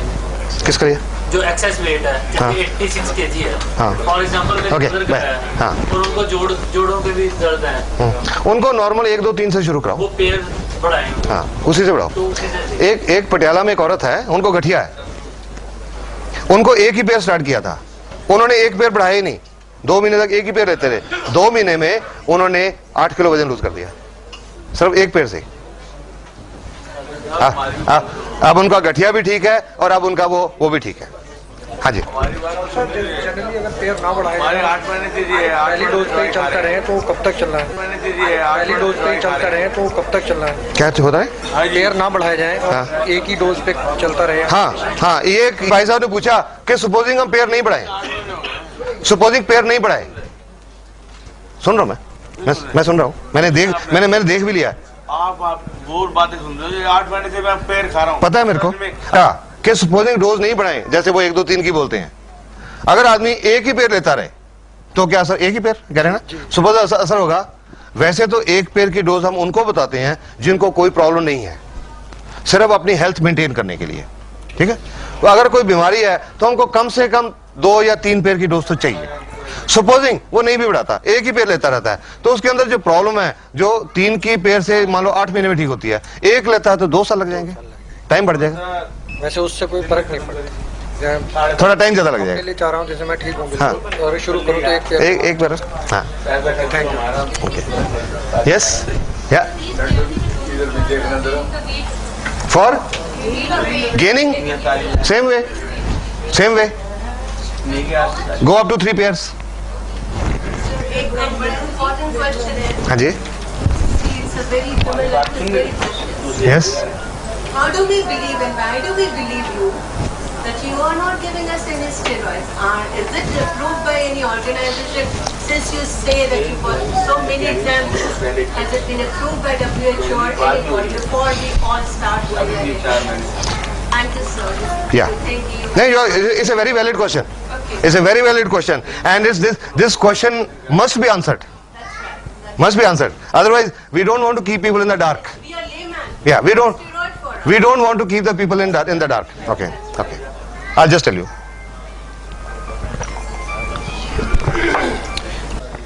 Dr. Lim approached the US government to open DXN in USA, but उन्होंने रिफ्यूज कर दिया। US गवर्नमेंट ने रिफ्यूज कर दिया क्योंकि वो हर खाने की चीज के बारे में, दवाई के बारे में बहुत स्ट्रिक्ट है। Their standards are very strict. It was handed over to FDA. FDA started experimenting. 1 साल एक्सपेरिमेंट करने के बाद DXN was opened in California. After FDA approved it as a safe food supplement. और कई लेबोरेटरीज की reports हैं हमारे पास about betamethasone absent, corticosteroid absent, dexamethasone absent, prednisolone absent, ये रिपोर्ट्स हैं। अब कुछ लोगों ने मेरे को ये भी बताया जी हमने वो हमारे शहर में एक लेबोरेटरी टेस्ट कराया था, I've gone through all this, test कराया था, उन्होंने बोला इसमें स्टीरॉइड है। ठीक है, एक छोटी लेबोरेटरी के पास इसको टेस्ट करने का इंतजाम होता ही नहीं है। पहली बात, इंडिया में सिर्फ 1 या 2 लेबोरेटरी हैं, बॉम्बे में एम्स में होगी, उनके पास है, हर लेबोरेटरी कर ही नहीं सकती। एक चीज होती है जिसको हम बोलते हैं sterol, there is something called sterol which is a natural thing, वो नेचुरल प्लांट्स में होती है। वो स्टीरॉल का टेस्ट भी पॉजिटिव आता है because ganoderma contains that ergosterol. Ergosterol is a natural precursor of hormones. It contains that, जिसकी वजह से छोटी मोटी लेबोरेटरी वाले इसमें वो स्टीरॉइड दिखा देते हैं। पर अगर हमारे पास सिंगापुर की लेबोरेटरी, मलेशिया की लेबोरेटरी, चेन्नई की लेबोरेटरीज इंडिया में जब आई थी, ड्रग कंट्रोल ऑफ इंडिया ने सब कुछ वेरीफाई किया था। Then DXN was allowed to come in India. And 1993 1993 में DXN कंपनी मलेशिया में शुरू हुई और आज दुनिया के 53 कंट्रीज में चल रही है। There must have been found, उसके बिना नहीं हो सकता। और अगर यूएसए जैसे कंट्री में खुली, कनाडा में खुली, ऑस्ट्रेलिया में खुली, I don't think they will allow it without verifying. चल रही है, you can rest assured. Report चाहिए, बहुत सारी हैं, इंटरनेट के ऊपर बहुत रिपोर्ट्स अवेलेबल हैं। You will find one ergosterol. कितनी है सर? थोड़ा सा रिपोर्ट आती है। आप एज बताइए मेरे को, एज कितनी है? एज, उम्र? 32। ओके, पहले उनको शुगर की भी प्रॉब्लम थी? प्रॉब्लम उसको एक बार 3-4 साल का था तो फिटनेस का प्रॉब्लम था, तो काफ़ी लंबा इलाज चला था उसका। Doctor Das please, we are answering the questions now. ये क्वेश्चन हो सकता है और भी किसी के काम आएंगे। हाँ सुनिए, ये किडनी पेशेंट के बारे में बात कर रहे हैं, हम एक गुर्दे के पेशेंट की बात कर रहे हैं। सुनिए प्लीज। हाँ, तो वो टिटनेस का इलाज चला था 6-7 साल। डॉक्टर दास गुप्ता जो है वो बहुत अच्छे डॉक्टर थे, वो तो चले गए, इसका इलाज भी सही हुआ और ठीक भी हो गया। चलो अभी 1.5-2 महीना पहले प्रॉब्लम आई, फीवर उभर आया और वो गांठ में दर्द हुआ, इलाज कराने के लिए गए तो दरभंगा में डॉक्टर AM मिश्रा है। ये डायलिसिस कितनी देर से चल रहा है? डायलिसिस पिछले सप्ताह से चल रहा है, 2 दिन हो गए हैं डायलिसिस। ओके, तो क्या उन्होंने ट्रांसप्लांट कराने का फैसला कर लिया? डॉक्टर ने उन्होंने कहा कि इसको ट्रांसप्लांट तो करना पड़ेगा, लेकिन उससे पहले डायलिसिस भी जरूरी है। ओके, और पेशेंट उसे देखने से चलता फिरता है। अगर तो किसी पेशेंट ने डिसाइड किया कि कुछ दिनों में ट्रांसप्लांट कराना है, अगर किसी ने, आप सबकी इंफॉर्मेशन की है कि कुछ दिनों में ट्रांसप्लांट कराना है, तो गैनोडर्मा शुरू नहीं करनी। लेकिन मैंने तो स्टार्ट कर नहीं, अगर कुछ दिनों में कराना है तो नहीं करनी, क्योंकि जब हम ट्रांसप्लांट करते हैं हम स्टीरॉयड देके बॉडी के इम्यून सिस्टम को कम करते हैं कि बॉडी उसको रिजेक्ट ना कर दे, इसने इम्यून सिस्टम को बढ़ाना है, ये कॉन्ट्राडिक्टरी इफेक्ट हो जाएगा। और या दूसरा एक और, अगर किसी का किडनी ट्रांसप्लांट हो चुका है 6 महीने तक गैनोडर्मा नहीं देनी, otherwise there are chances body will reject the kidney. जैसे डायलिसिस चल रहा है उसका, ये दवा मैं बिना डॉक्टर से पूछे हुए मैं दे रहा हूँ, मतलब मैं इसलिए कि डॉक्टर मना करेंगे मुझे पता है, डेफिनेटली, इसलिए मैं चुपचाप उसको खिला रहा हूँ। दोनों में से 2-2 गोली सुबह और 2-2 गोली। मैं इसका आपको एक पेशेंट का एग्जांपल बताता हूं, शायद आपके जॉब का मिल जाएगा, औरों के लिए भी होगा। बैठिए। लगभग 2 साल पहले एक किडनी के पेशेंट को देखने के लिए बुलाया गया था मेरे को। चंडीगढ़ के पास एक जगह है, वहां उस औरत का डायलिसिस चल रहा था कुछ टाइम से, और उन्होंने ट्रांसप्लांट के लिए कहा अपने डॉक्टर को, जो किडनी का इलाज चल रहा था। उन्होंने कहा जी वो जो औरत है उनको कई सालों से दमे की प्रॉब्लम थी, और दमा के कारण उनके फेफड़ों में एक प्रॉब्लम होती है, उसको बोलते हैं पल्मोनरी फाइब्रोसिस, फेफड़े श्रिंक हो जाते हैं, वो हुए थे। तो उनको डॉक्टर ने कहा हम इनका ट्रांसप्लांट करने की सोच नहीं सकते, क्योंकि ये जो फेफड़े की प्रॉब्लम है ये एनेस्थीसिया नहीं सह पाएंगी, शायद ऑपरेशन थिएटर में डेथ हो जाए, ये नहीं सोच सकते। तो जितनी देर इन्होंने जीना है इनकी सेवा करो, जो 4-6 महीने जीना है सेवा करो। मेरे को देखने के लिए बुलाया गया, फर्स्ट पेशेंट था मेरा किडनी का। I couldn't tell with confidence कि जी बहुत सारे लोग ठीक हो गए जी, आप भी लो। वो पहला पेशेंट था मेरी जिंदगी का किडनी का पेशेंट। लिटरेचर लेके गया, गैनोडर्मा की जो किताब वो लेके गया, उनको दिखाया ये देखो जी जापान यूनिवर्सिटी की रिपोर्ट है गुर्दे के बारे में, यहाँ लिखा हुआ है कि गैनोडर्मा गुर्दे की बीमारी को 100% ठीक कर सकती है, ये किताब में लिखा हुआ है। वो दिखाया तो वो भी मेरे को कहने लगे क्या हम अपने डॉक्टर से पूछ लें, आपकी अच्छी लगती है पर क्या उनसे पूछ लें जिनकी ट्रीटमेंट चल रही है इतने सालों से। तो मैंने उनको साफ बोला कि जरूर पूछिए, पर पूछने में एक प्रॉब्लम आ सकती है कि वो जो डॉक्टर हैं आपके, पता नहीं वो हर्बल के प्रति उनका ओपन माइंड है या नहीं, जड़ी बूटियों के प्रति ओपन माइंड है या नहीं। अगर नहीं हुआ जड़ी बूटियों के प्रति ओपन माइंड, और उन्होंने बोल दिया कि मेरी दवाई के साथ आपने और कोई नहीं लेना, तो आपको मुश्किल पड़ जाएगी, आपको डिसीजन लेने में मुश्किल हो जाएगी। बाकी इट्स योर विश, मैं आके मेरा काम था इंफॉर्मेशन देना, बाकी आपकी मर्जी है। उन्होंने वो डॉक्टर साहब से सलाह किए बिना शुरू कर दी, मेरे पे विश्वास किया, शुरू कर दी। वो शुरू करने के लगभग महीने 1.5 महीने के बाद उनका डायलिसिस बंद हो गया और 9-9.5 ग्राम पे पहुंच गया।